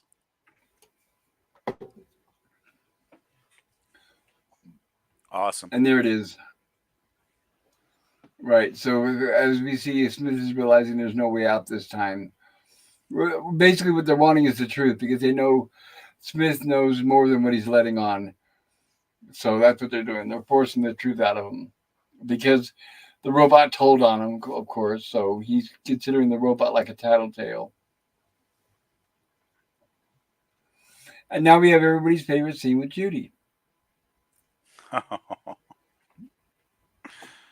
And her clearly doing a grown-ups version of a tantrum. Well, see, I was really enjoying this episode until this started happening. I actually was having such a great time, and then this happened. I wish there was a specific. I didn't see it here in the book that I know of, but I'm wondering what went through her mind, the actress Marta Kristen, when she did this. I wonder if she was not happy. Was she happy to have a larger role?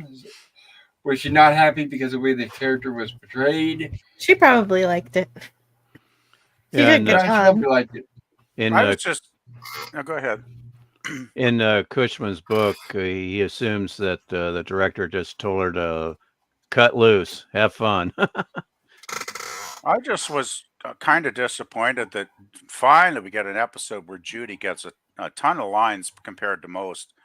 And basically her major scene is her like whining and crying. And it's just like, oh, I don't know. I kind of felt bad for Well, Marta. yeah, even if it was all ad lib and she wrote all those lines herself, I mean, I guess that's kind of cool. But Yeah. I just That's thought, true. It Penny would be Penny better. would have. I think Penny would have handled it better, like more maturely, because I don't think Penny would have cried and whined to that extent. But it just felt a little strange. But oh Just- well, it It's is what it is. extremely strange. Yeah. And Yeah. to clarify for those in the chat and those who are watching the stream, if you have not seen this, the reason why Judy's acting the way she is because she thinks that she's going to be stuck down there for another 1,000 years with Morbus. Well, she has So a good reason to be upset, but weird the stuff way happens she all handles the it, right? time in this show. Right. It's a way Right, she and well, not only that though, but I mean, it would have been nice if a little showing her trying to escape, like Yeah, the guys would exactly. have done if it would have been the men, right? Yeah, the problem wasn't her emotions per se, it was her lack of action. Uh-huh. Well, it was like Right, the because helpless female trope again, and kind of right, like yes, it's just too bad. You would have, should have, could have, and you can't go back in time. But it would have been nice if at every time they went to write an episode, they were all reminded of the characters from the very first episode. That they're all supposed to be educated and they're supposed to be Yes. scientists and professionals and all that. It would have been nice. Right, exactly. They're Yep. all astronauts, they're all scientists in some form. She knows astronomy and she should have some kind of idea of where she is or what she's Yes. doing. But then, like it said in the assessment, the whole point was to let the writers just cut loose and do whatever they want, I guess. That it was fantastical. and sometimes, unfortunately, at the expense of the characters. And that's what it is. Season 1 is not season 2, and there doesn't seem to be much of a thread of connection. Right. This is clearly when Batman was on the air and #1 in the ratings. Hmm. So this is when Don and John decide that they're going to go down there. But yeah, I thought this was odd too because they told Marine when they realized that Judy's missing, they tell Marine to go watch the scope to see if she sees any rocket ships or anything like that. And then without telling her, they just leave and go here to. No, I this don't know. It seemed like they could have told her this that they. Go ahead. this particular line, Dick Twofield mispronounced robotics. Did you notice that, anybody? Yeah, I What kind did of he did, say? but I Yeah. was kind of more bothered by the idea of that a robot won't let you do something because it might be dangerous. That's a really strange rule, isn't it? The Well, isn't True. person's that Well, something to do with Asimov's 3 decision. laws? well, No, this is not an Asimov law. The Asimov law isn't don't let humans do something because it might be dangerous. It's that the robot himself or itself will not harm a human or do something or Oh, okay. well, it's like you with the AIs now. They're supposed to have built. It's a built-in safety mechanism, so we don't have Skynet there. That if it comes down to it, the AI cannot purposely put the humans in a situation that would harm them. So therefore, if they can't get back, the robot would be responsible for purposely putting them in harm's way. So therefore, Right, he but cannot remember do it. those laws of robotics are pure fiction. In today's day and age, we have not, unfortunately, have not put caps on A and I or AI or any that's robotics true. like that. Well, I mean, The remember what the happened with the Google AI a few months ago? Like, that was pretty Yes, ugly. the Well, Microsoft and some of their AIs have not been turning out so well either. So the the problem is the laws of robotics that were supposed to be voluntary, but nobody's following them right now, currently at least. Maybe they're waiting for something bad to happen. Hopefully not. the I hope I'm wrong. if I is it all right if I read the first law of robotics? Absolutely. A robot may not injure a human being or through inaction allow a human being to come to harm. So it's referring to the inaction. Mhm. That Yes. makes sense. Yes. Yes. So that's I what ju- that's what I got because I thought well that's echoing Asimov's first robotic law. So I thought that was interesting to see that in Lost in Space. I also thought it was cool that they actually had the phrase "prime directive" anywhere in a Lost in Space Right. It's episode. like wait I a was thinking, minute. "Whoa, what happened here?" You know, because I Yeah. mean, Oh, we we all know do about have the a Star prime Trek directive. writer Yeah. here. But Yeah, cool. it now I don't happen to know this off the top of my head, but this is 1966, and this is Selena. When did this air? Was it in November? Oh gosh, I'd have to look that one up. Oh, I read that too when we first Yeah, you started. read it, and I just December 7th, yeah 1966. So it's the air date. December 7th, a date that will live in infamy. I was just wondering Oh boy. what was the first Star Trek episode to mention the Prime Directive? Because it would be when Gene L. Oh Coon joined, and that might because it's gosh. like was that it would be a interesting. was it a no? It wasn't Journey to Babel. No, that's second season. Was it the No, Apple? isn't that? No, that is That's second. second season. Oh, We're okay. talking Boy, about I'm getting first mixed season. up here. Oh, first season. Yeah, because I was wondering when was the Prime Directive? Because I was thinking it was Aaron to Mercy, It might be. and that would have aired after this episode.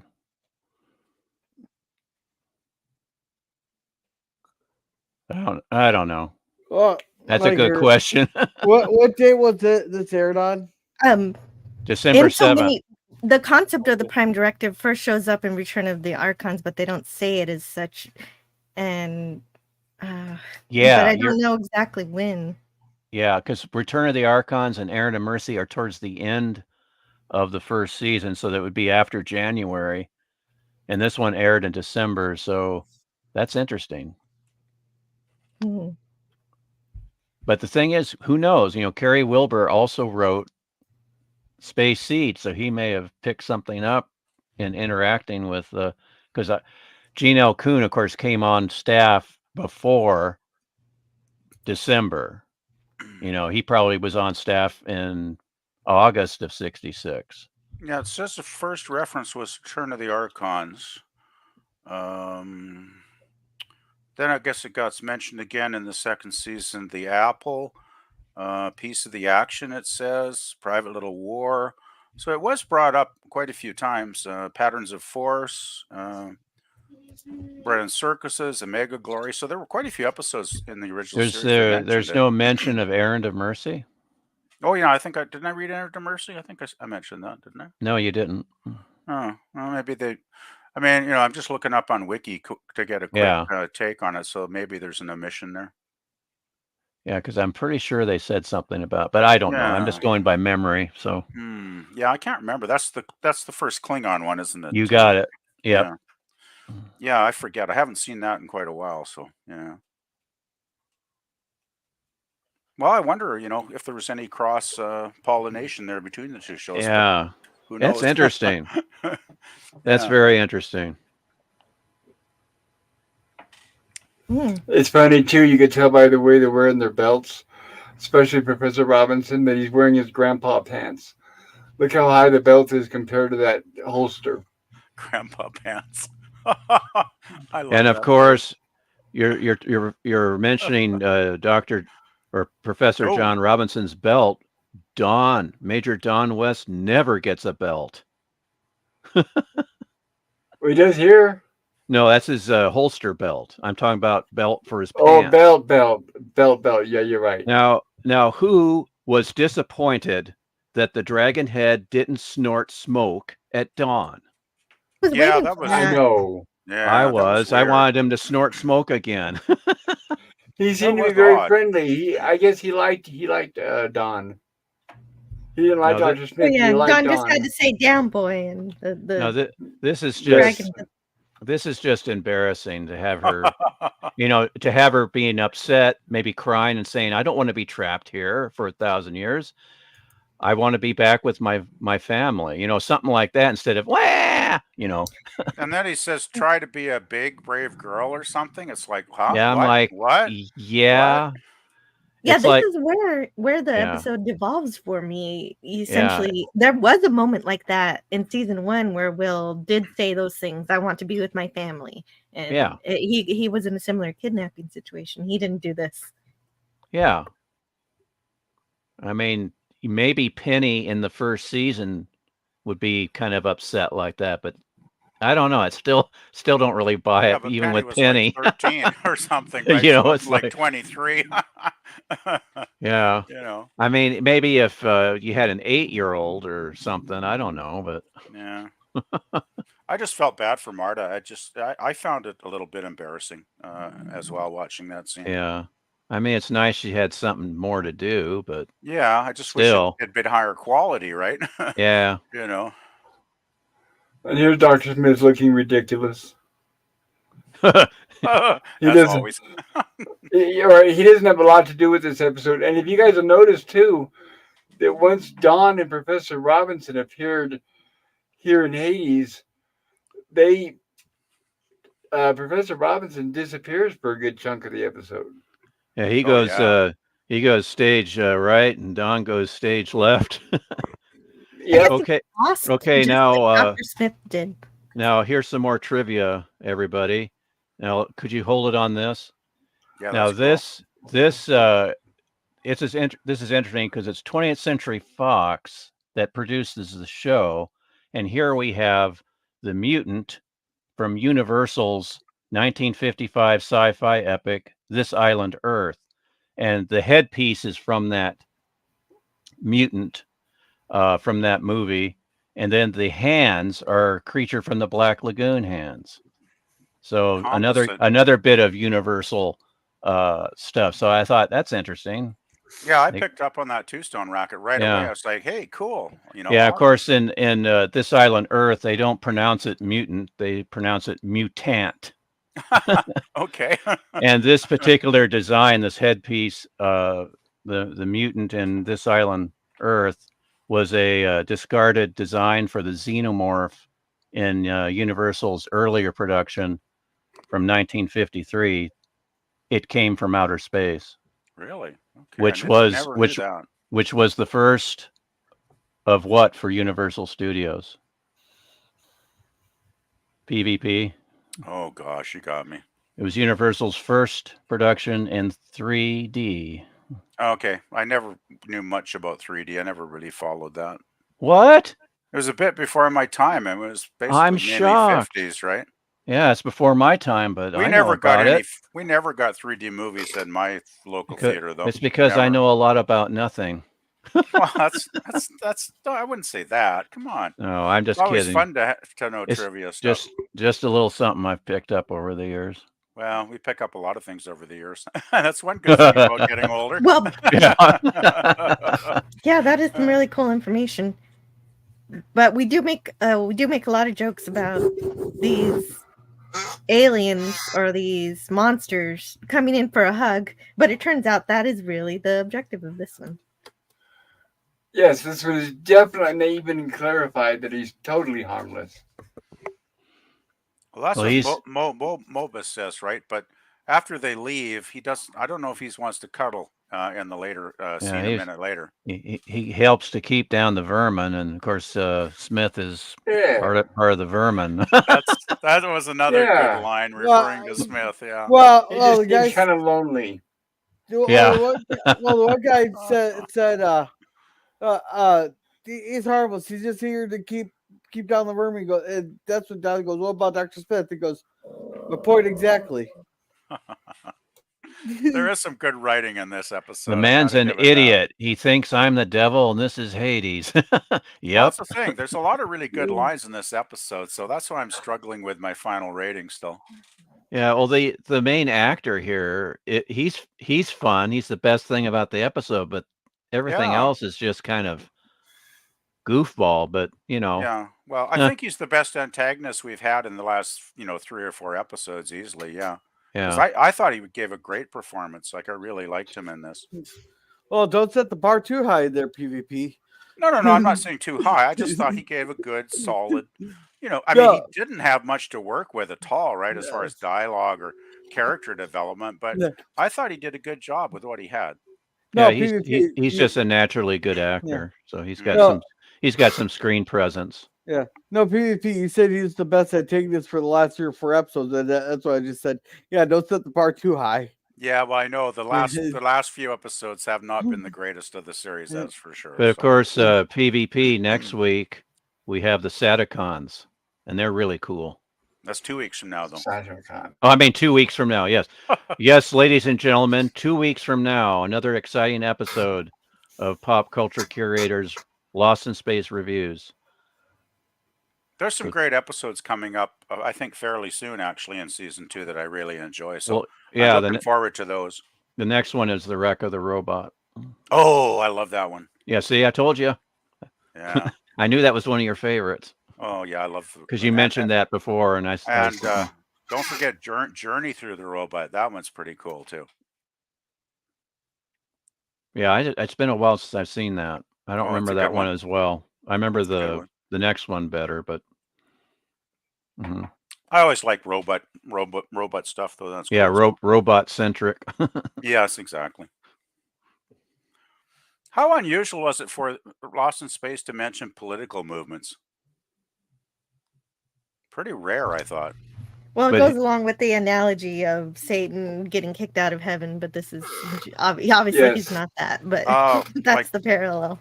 Like the angel kicked out of heaven, got it. But we got to remember it's the 60s, everybody. Hey. Talking about political movements. That's true, but I didn't think about Vietnam or anything. Right, What's that? They weren't allowed to get away with as much as they were later in the evening, like Star Trek did. Right, exactly. Yeah, I was surprised they even mentioned a revolution. It's like, what? A revolution on Lost in Space? Wow. So, what do you think caused the pain when he picked up the lyre? Like, I mean, I have no idea because it wasn't exactly explained. But any I'm theory? guessing because the only way his only ticket out of there is if the lyre gets destroyed, but he's not allowed to destroy it himself. So I think Uh, that's like a punishment device. But eh, I'm just guessing. It makes no, sense. that Well, it makes that sense makes good sense that the actually. prisoner is not able to handle the own key to his imprisonment. Yeah, Yes. Yeah, totally that's makes sense. Yeah. yeah, that's what I got. And here's Uh-oh. Don not being very effective, unfortunately. You think he have to show a little more chivalry. Yep. Just give him a But minute. apparently he doesn't seem to be too jealous of Judy. Unless he doesn't feel there's any threat. Yeah, I kind of wonder. Like, Judy's feeling bad because Don's the only guy in town, so to speak, and Don's like sitting there like a lump, going, "Well, Judy's the only girl in town, but I really don't have that much interest." And I'm like, "What, Don? Don, are you crazy?" I know. It's just Don's censored, unfortunately. Yeah, That's the Don's. reason why she Yeah. acts like that's the whole reason why her character is acting like it does in this episode is because the censors never let them go any further besides holding hands.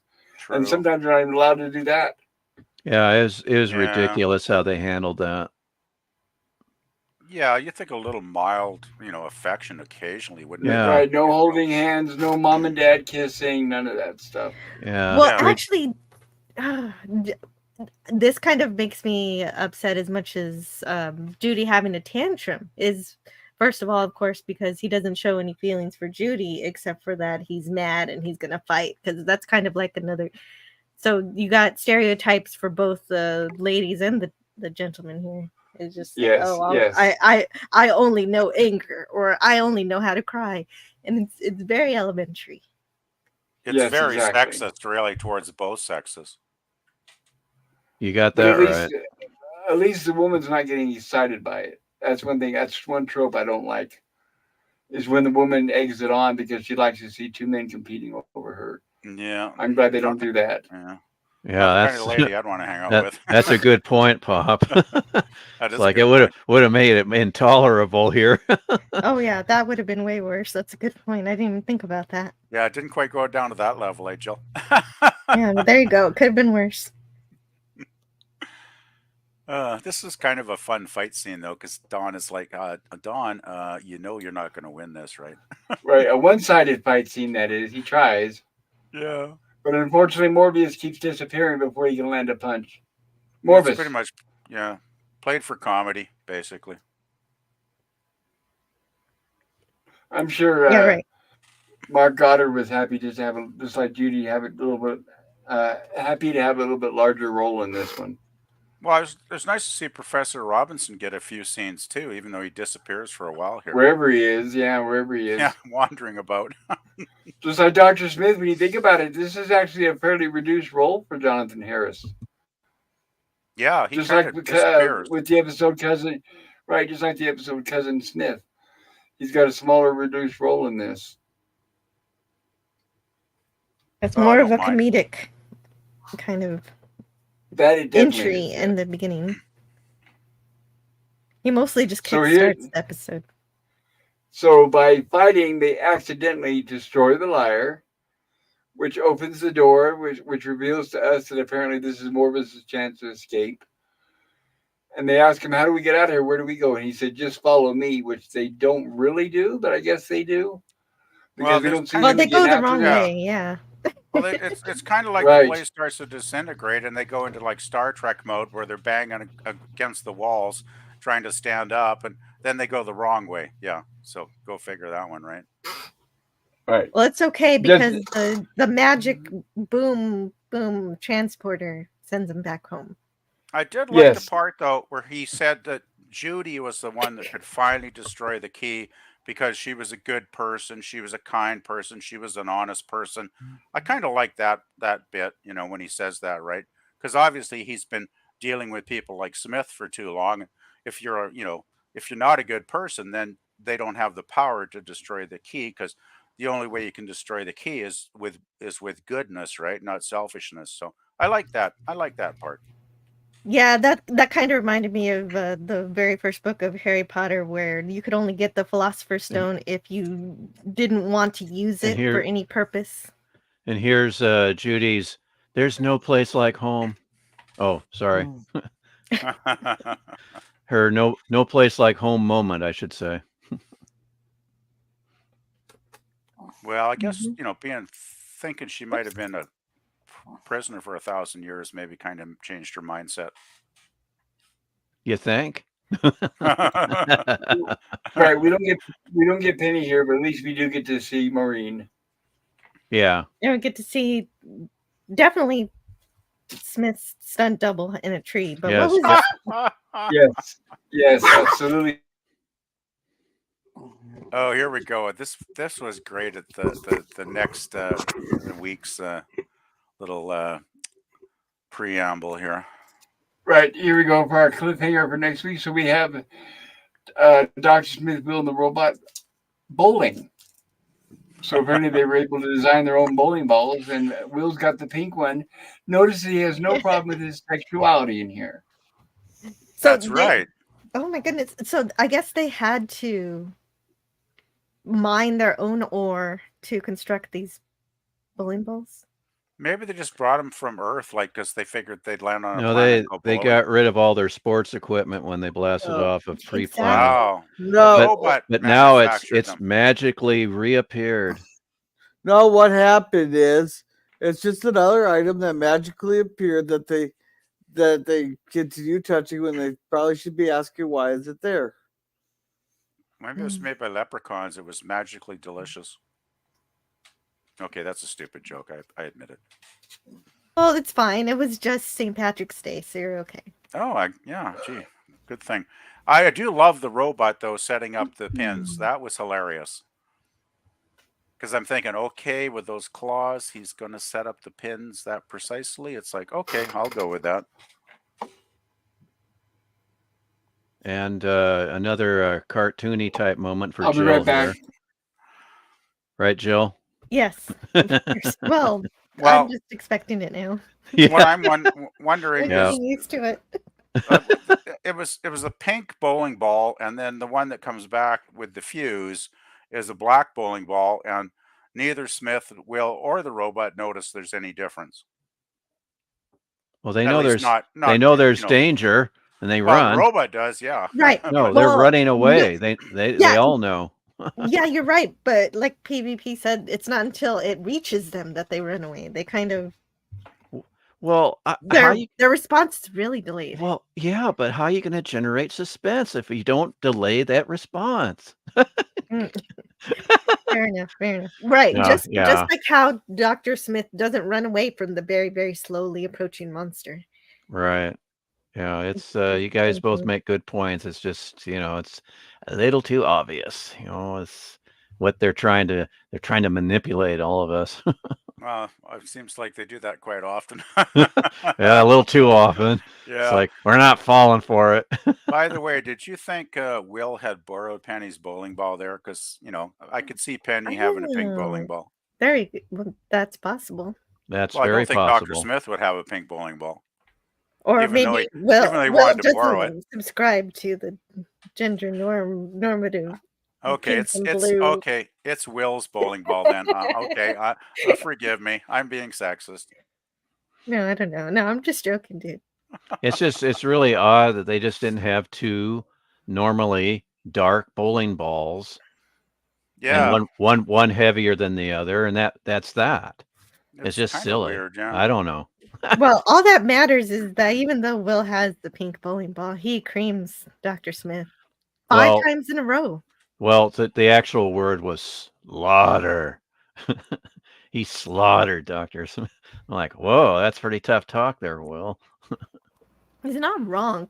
Even my bowling score is higher than 50, and I'm very terrible at that game.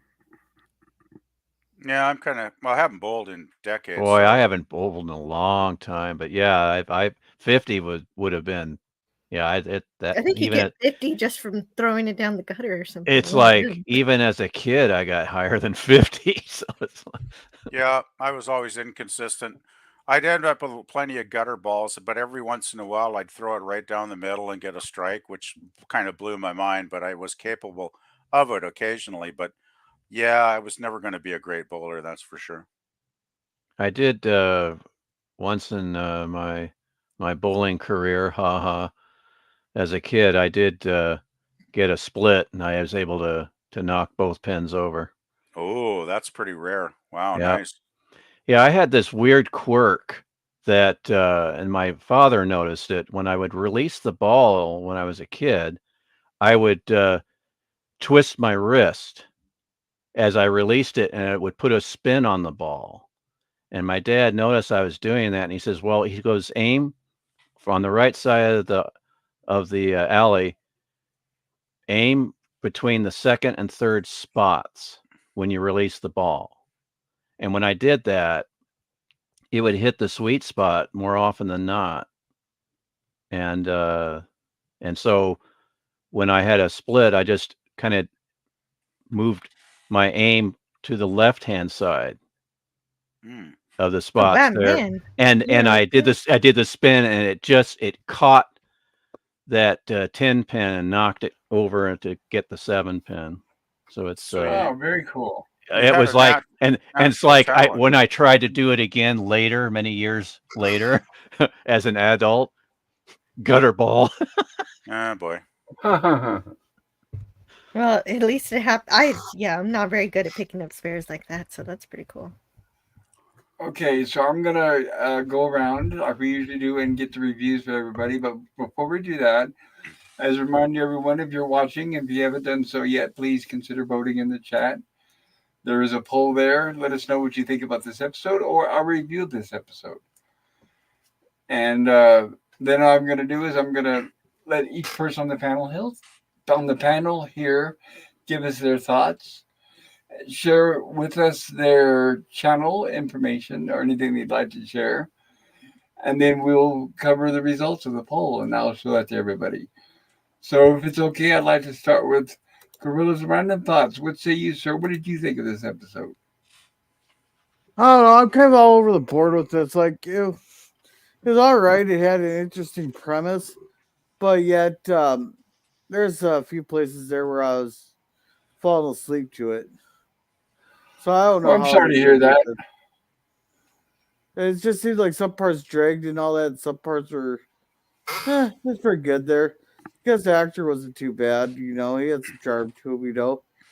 Judy is great to see that she had some more lines, but then they made her act like worse than my 3-year-old. I'm gonna go with D plus. Very cool. And what would you like to share about your channel? Well, I do 5 live streams a week. We do a watch party at Justified on Wednesdays, Cringe Stock on Thursdays. You don't want to miss those because we have declared war. Now we're gonna be doing Ghostbusters this week here. Remind everybody which one. 2016. There you go. I'm gonna make PvP here sit through Melissa McCarthy. Well, if you could sit through the one I picked, the last one, then I will sit through this one. Yeah, I owe you, man. yeah. And Sunday is or Friday is we're reviewing the Waltons episode of The Thoroughbred. Saturday we're reviewing the movie Megan, the horror movie Megan. And then on Sunday we are watching Lord of the Rings, The Two Towers, but that one will have a time change. I just haven't figured out a time yet because PvP and Jill have plans that day too. So that's them. Potatoes. Potato, put them in a stew, fry. No, but also I'll have some shorts coming out pretty soon. Also,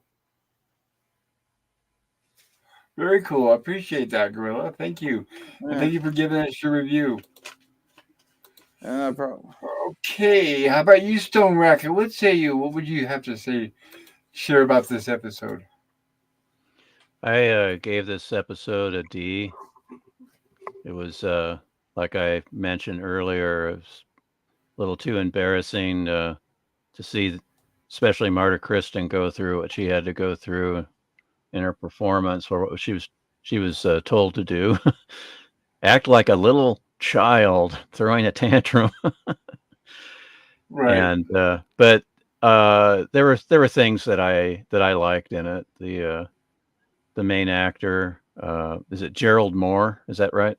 Yes. Yeah, That's Gerald correct. Moore. He was the best thing about the show. He did a really good job with what he uh, was called to do, and there was some humorous moments here and there, and humorous lines, of course, from the ever reliable robot.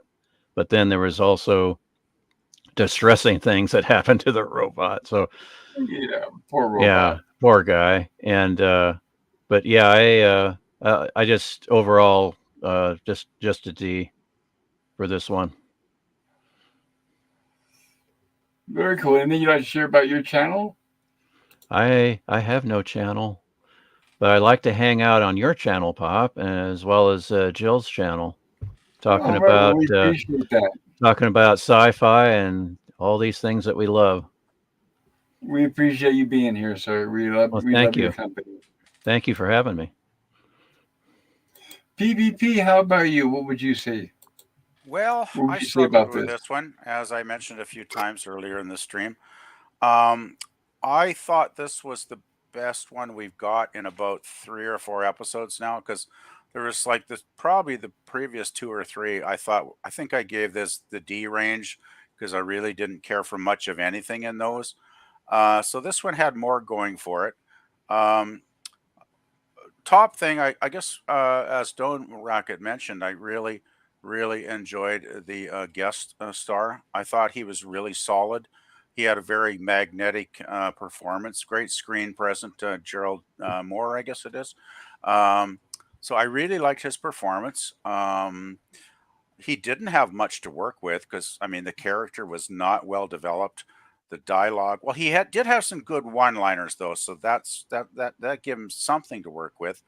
Um, the premise was kind of fun, especially when Smith thinking he was like in the real hot place early in the episode, which made me laugh because it's always nice to see Smith freaking out. So that was good. Um, I like to see a little more Dawn. It was great to see Dawn getting some fisticuffs in and grabbing Smith a couple times because we all probably would like to see that happen once in a while because Smith definitely deserves it. So it was nice to see him, getting some more scenes. Professor Robinson actually got a little bit to do, which was nice. Right. And let's see. Oh, gee, the stuff with Judy. It's like, oh man. Uh, I was happy to see she got much more screen time and actually got a bit of dialogue. So that for a while boosted the rating a bit. But then when we actually got the main scene with Judy screaming and crying and moaning like a little kid, I was like, oh well, this is pretty bad, and that brought the rating back down again. So it's kind of like Judy was like the yo-yo in the episode for me. So yeah, I like the robot stuff. A lot of cool robot stuff. Robot got some good lines. It was nice to see him getting blasted and having his power pack fried. Oh no. That was cool. No, but they replaced it and they made him well again, right? But I Yeah. like to have always like some robot time in an episode. That's always fun. There were a lot of plot holes, a lot of inconsistencies. So that held it back for sure. Still, when I compare it to the previous 2 or 3 episodes, which I really didn't care for much, I thought this was an entertaining episode. Definitely not a classic. Definitely not all that great. But I did end up going for a C on this one because I found it entertaining enough, and I did like the guest star a lot. And even if Judy's lines sucked, at least she got a little more screen presence. And for all the things I mentioned previously, that's kind of leveled out. I was fluctuating between a C minus and a C plus, and I just basically ended up going in the middle. So yeah, I thought it was a decent episode. Very cool. What would you like to share about your channel? Well, I still keep working on music playlists, which I haven't done in about a week and a half because as I probably mentioned previously on other streams with folks, I've been having some modem issues because I just got a new modem about a week and a half ago. So that's kind of still in the works, but it seems to be okay. But yeah, so I haven't been putting as much time into my channel for that reason. But hopefully in the next week or so, I'll start to upload some new music again. So stay tuned. All right, very cool, Ben. Thank you for being here tonight with us. Well, thank you for having me, Pop. And my good friend Antiderivative Jill, what say you I'd say about quite a tonight's bit. episode? I was all over the place grading this one because it was all over the place in quality. Because you could tell the writer is talented, but when you're told to do just whatever, like you were saying, with no defining parameters, it makes sense that the episode won't make sense. Rules and limits actually help in script writing. That's why it's so great that Star Trek has a writer's guide. But you can tell that he enjoys science fiction because we get a few concepts like the rules for robotics. I think the first half of the episode was pretty great. Half of the episode is a B until we get to that moment. There was far more interesting creativity with the space fantasy concept, much stronger storytelling structure, even if the characters were a little off base. It was ridiculous. Like, why do we care about this cake when Smith tried to murder the family before? But I understand that it was for comedy. And that part wasn't all that painful to watch. Even though they do dig right into the supernatural elements, the goofiness is much better written because even though I complain about the cake, he does say, I'm really only concentrating on your petty crimes. So he explains it even though it doesn't make sense. But the author wants to make sense of the nonsense, and I appreciate that. It completely accepts its own silliness and plays right into it without apology, which makes it better than the last week, at least. A planet similar to heaven is apparently a cacophony of boredom, for example. I thought that was a cool line. Heaven and hell are planets now, except for that they're not. We know they're aliens right at the beginning, which is good. All right. Because the imaginative fantasy of it was pretty good. It's better than last week's because I guess I could just keep comparing it to the pain of last week, but it plays into the mysticism and also gives us that this is something we didn't talk about during our review, that this prison, which is hell, but it's not really hell. It's a prison. It's located out of normal space-time, and it allows Morbius to see what the universe looked like in its infancy. And so that's what I mean by this author actually having a bit of science fiction care. And I'm just like, wow, that's kind of fun. That kind of reminds me of that Star Trek animated series episode where they go into the middle of the galaxy, and it's kind of the same thing. And right, how does the Enterprise get all the way to the middle of the galaxy? But anyway, that's another episode.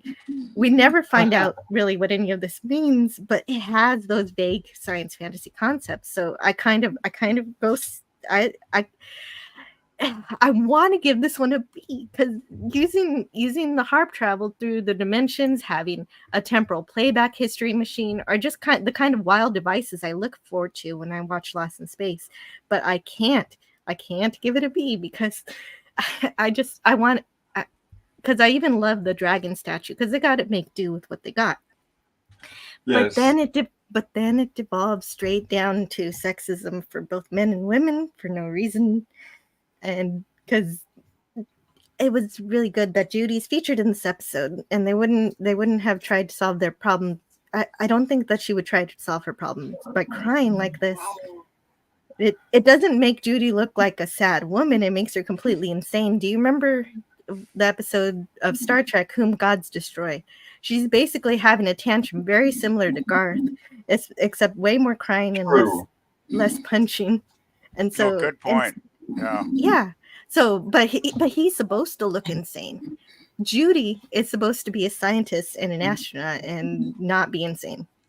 So, right.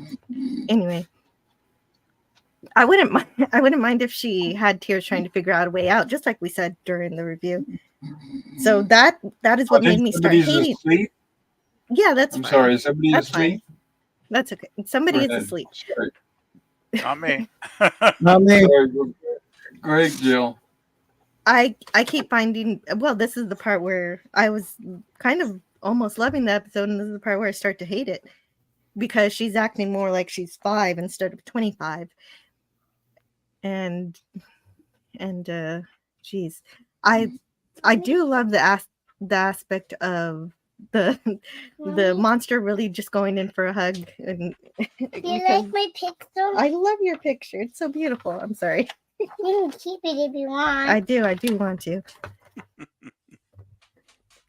Okay, so but also they made Don stereotypical guy who is completely blind to being able to be romantic, but just starts wailing at something without knowing what he's doing. It makes him look kind of dumb, and I didn't like that either. It was almost similar to what Judy went through, as far as I'm concerned. So I don't know. That was a little pedestrian for me. I don't know how that happened in this episode because it seemed to have some really interesting ideas that I really loved, and then it did that. And then the alien can now teleport for no reason. And I guess it's fine since we spent 10 minutes thinking he was supposed to be Satan. But I guess it's just, well, not 10 minutes. 10 seconds, rather. It's just, he has supernatural powers, but he's an alien. I don't know. But then he's human. They don't know what he is. But it's weird. It's just weird. This episode's kind of weird. And then Judy gives Major Dan a moderate brain injury. Then she says, "Oh, he's okay. I think you need to ask Don if he's okay."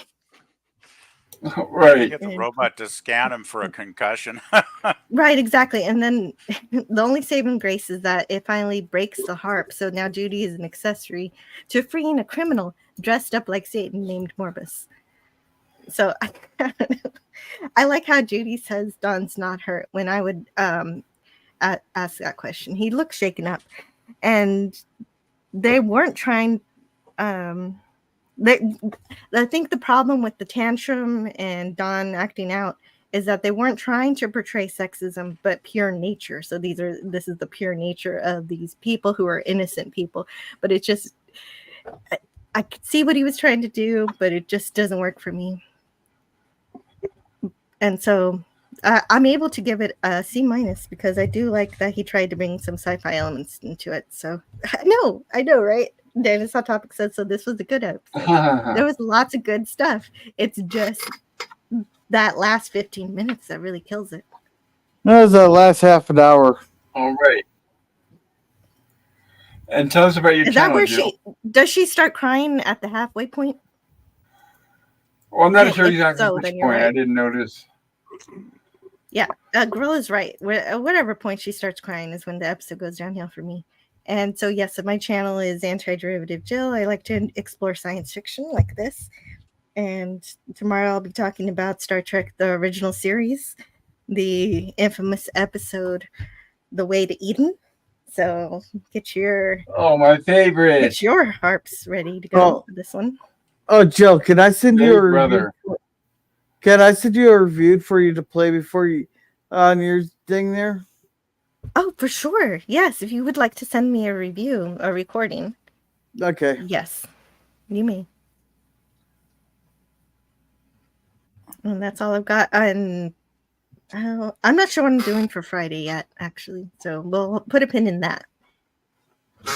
Thanks, guys. Thanks for having me on to talk about this episode. It was Thanks, our Pop. pleasure, Jill. Thank you for being Thanks, here. Pop. And let me do this here and get this fixed here. And there we go. And I'm going to give the episode, I'll give it a C+. I enjoyed it. I liked the co-star. The guy who played Morbus, I thought did a good job. He was entertaining. He was engaging.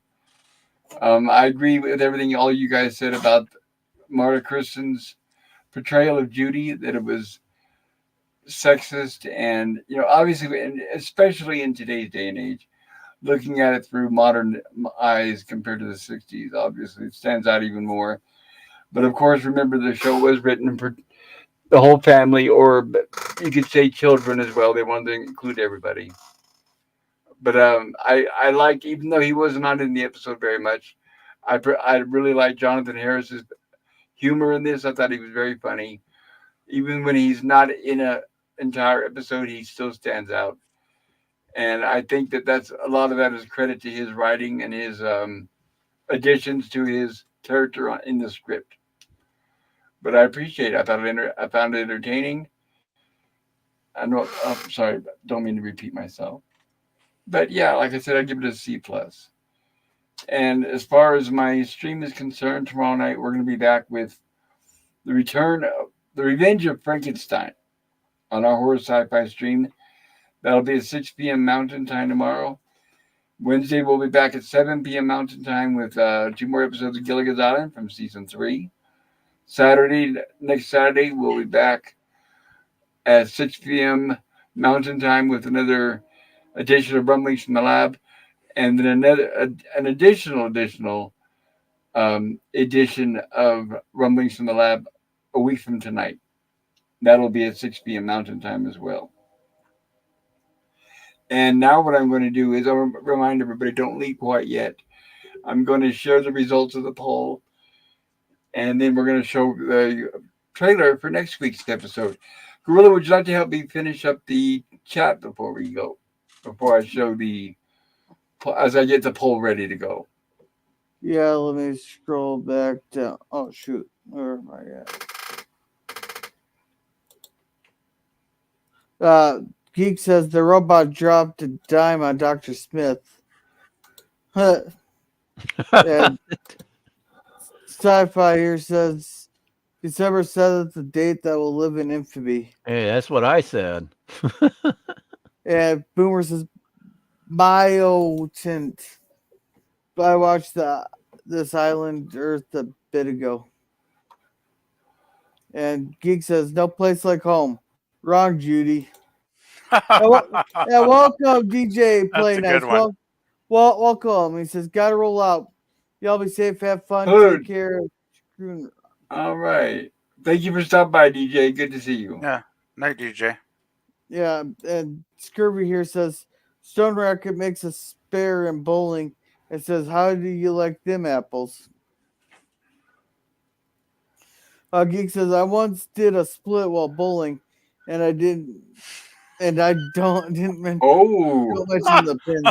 That sounds painful. That sounds painful. Yeah, no fun there.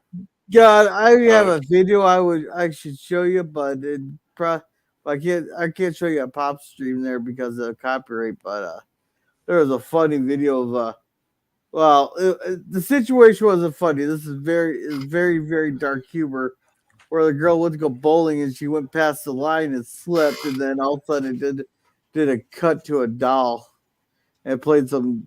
I can't remember the music to it. Well, it's very dark humor, but it's like I almost said. But anyhow, thank you, Scurry, for doing that. And there's thanks to Jill for putting the America's Twitter. Yeah, Jill, and I want to thank Jill and Lemon for putting those links in there. Thank you very much. Yeah, you're welcome, and thank you, Lemon. And Scurvy says Stoner Racket doesn't have a channel, but he can be found peppering Jill with trivia and here making people like the apples. And here he's putting in the PvP's music playlist, and then Jill's channel. Scurvy says cake theft carries a stiff penalty in some galaxies. Right, in some galaxies, Yes, it's worse than murder. Yeah, stealing Penny's cake should be very punishable offense. Yeah. And Daniel said, so this was a good episode? Well, yeah, I think so. Good.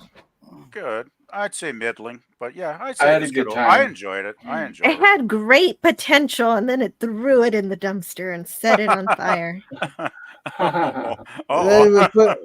Then we peed on it to put it out. Yeah, it did. It did. At least it put out the fire. Yeah. And hey, it's the man of many words, Cody guy. Welcome. Hey, Cody. Good to see you.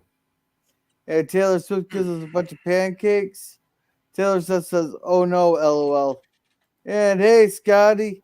He says, I give it an A with all the pluses. Never saw it. Cool. It was a fun cartoon. All right. So I appreciate that. Thank you for helping me out with that, Gorilla. And before I forget, thank you, Jill, for the wonderful job on the slides tonight. Thank you so much. You did amazing work. And you always You're know welcome. right I when to enjoyed it. capture the stills. So, yeah, thank you. And here's Yeah, the thank you. results. Remember, everybody. Sorry, go ahead, Jill. Oh no, that's fine. Show us the results. Okay, so don't tune out, everybody. Wait till we're going to do the results here of our poll before we do the trailer for next week. So we have a total of 13 votes. Thank you for voting. What grade would you give A Visit to Hades? And it looks like we have 30% with an A plus to an A minus. And we have another 30% B plus to B minus, and another 30% with a C plus to C minus. And we have a 7% with the D plus to F minus. That's almost an even split across the board. Similar to last week, if I remember right. Similar last week was pretty close as well. And thank you for voting again. And like I said, if you haven't done so, maybe consider hitting the like button and subbing to my channel if you haven't done that yet. And I want to thank everybody in the chat for your input, for tuning in, and for spending your valuable time with us. I especially want to thank everybody on the panel for being here. I love you guys. I think I have the best panel on the internet. I wouldn't trade it for anything else. Yeah. Well, thanks for So- having us on. Yeah, thanks. It is always Thanks, my Bob. pleasure. Always fun. My pleasure. And so good night, everybody. And like I said, stay tuned here for the preview for next week's episode, which will be Wreck of the Robot, if I remember correctly. You got it. You mean 2 weeks? 2 weeks, yeah, thank you. 2 weeks from tonight. We won't be back tomorrow or next Monday, but we will be back 2 weeks from tonight. And until then, adieu, and have a great night. Come to us, we will come for you. But resistance would be futile. Oh, they really tore him apart. You will be destroyed. Keep trying! I don't think I can do it. The force is too strong for me.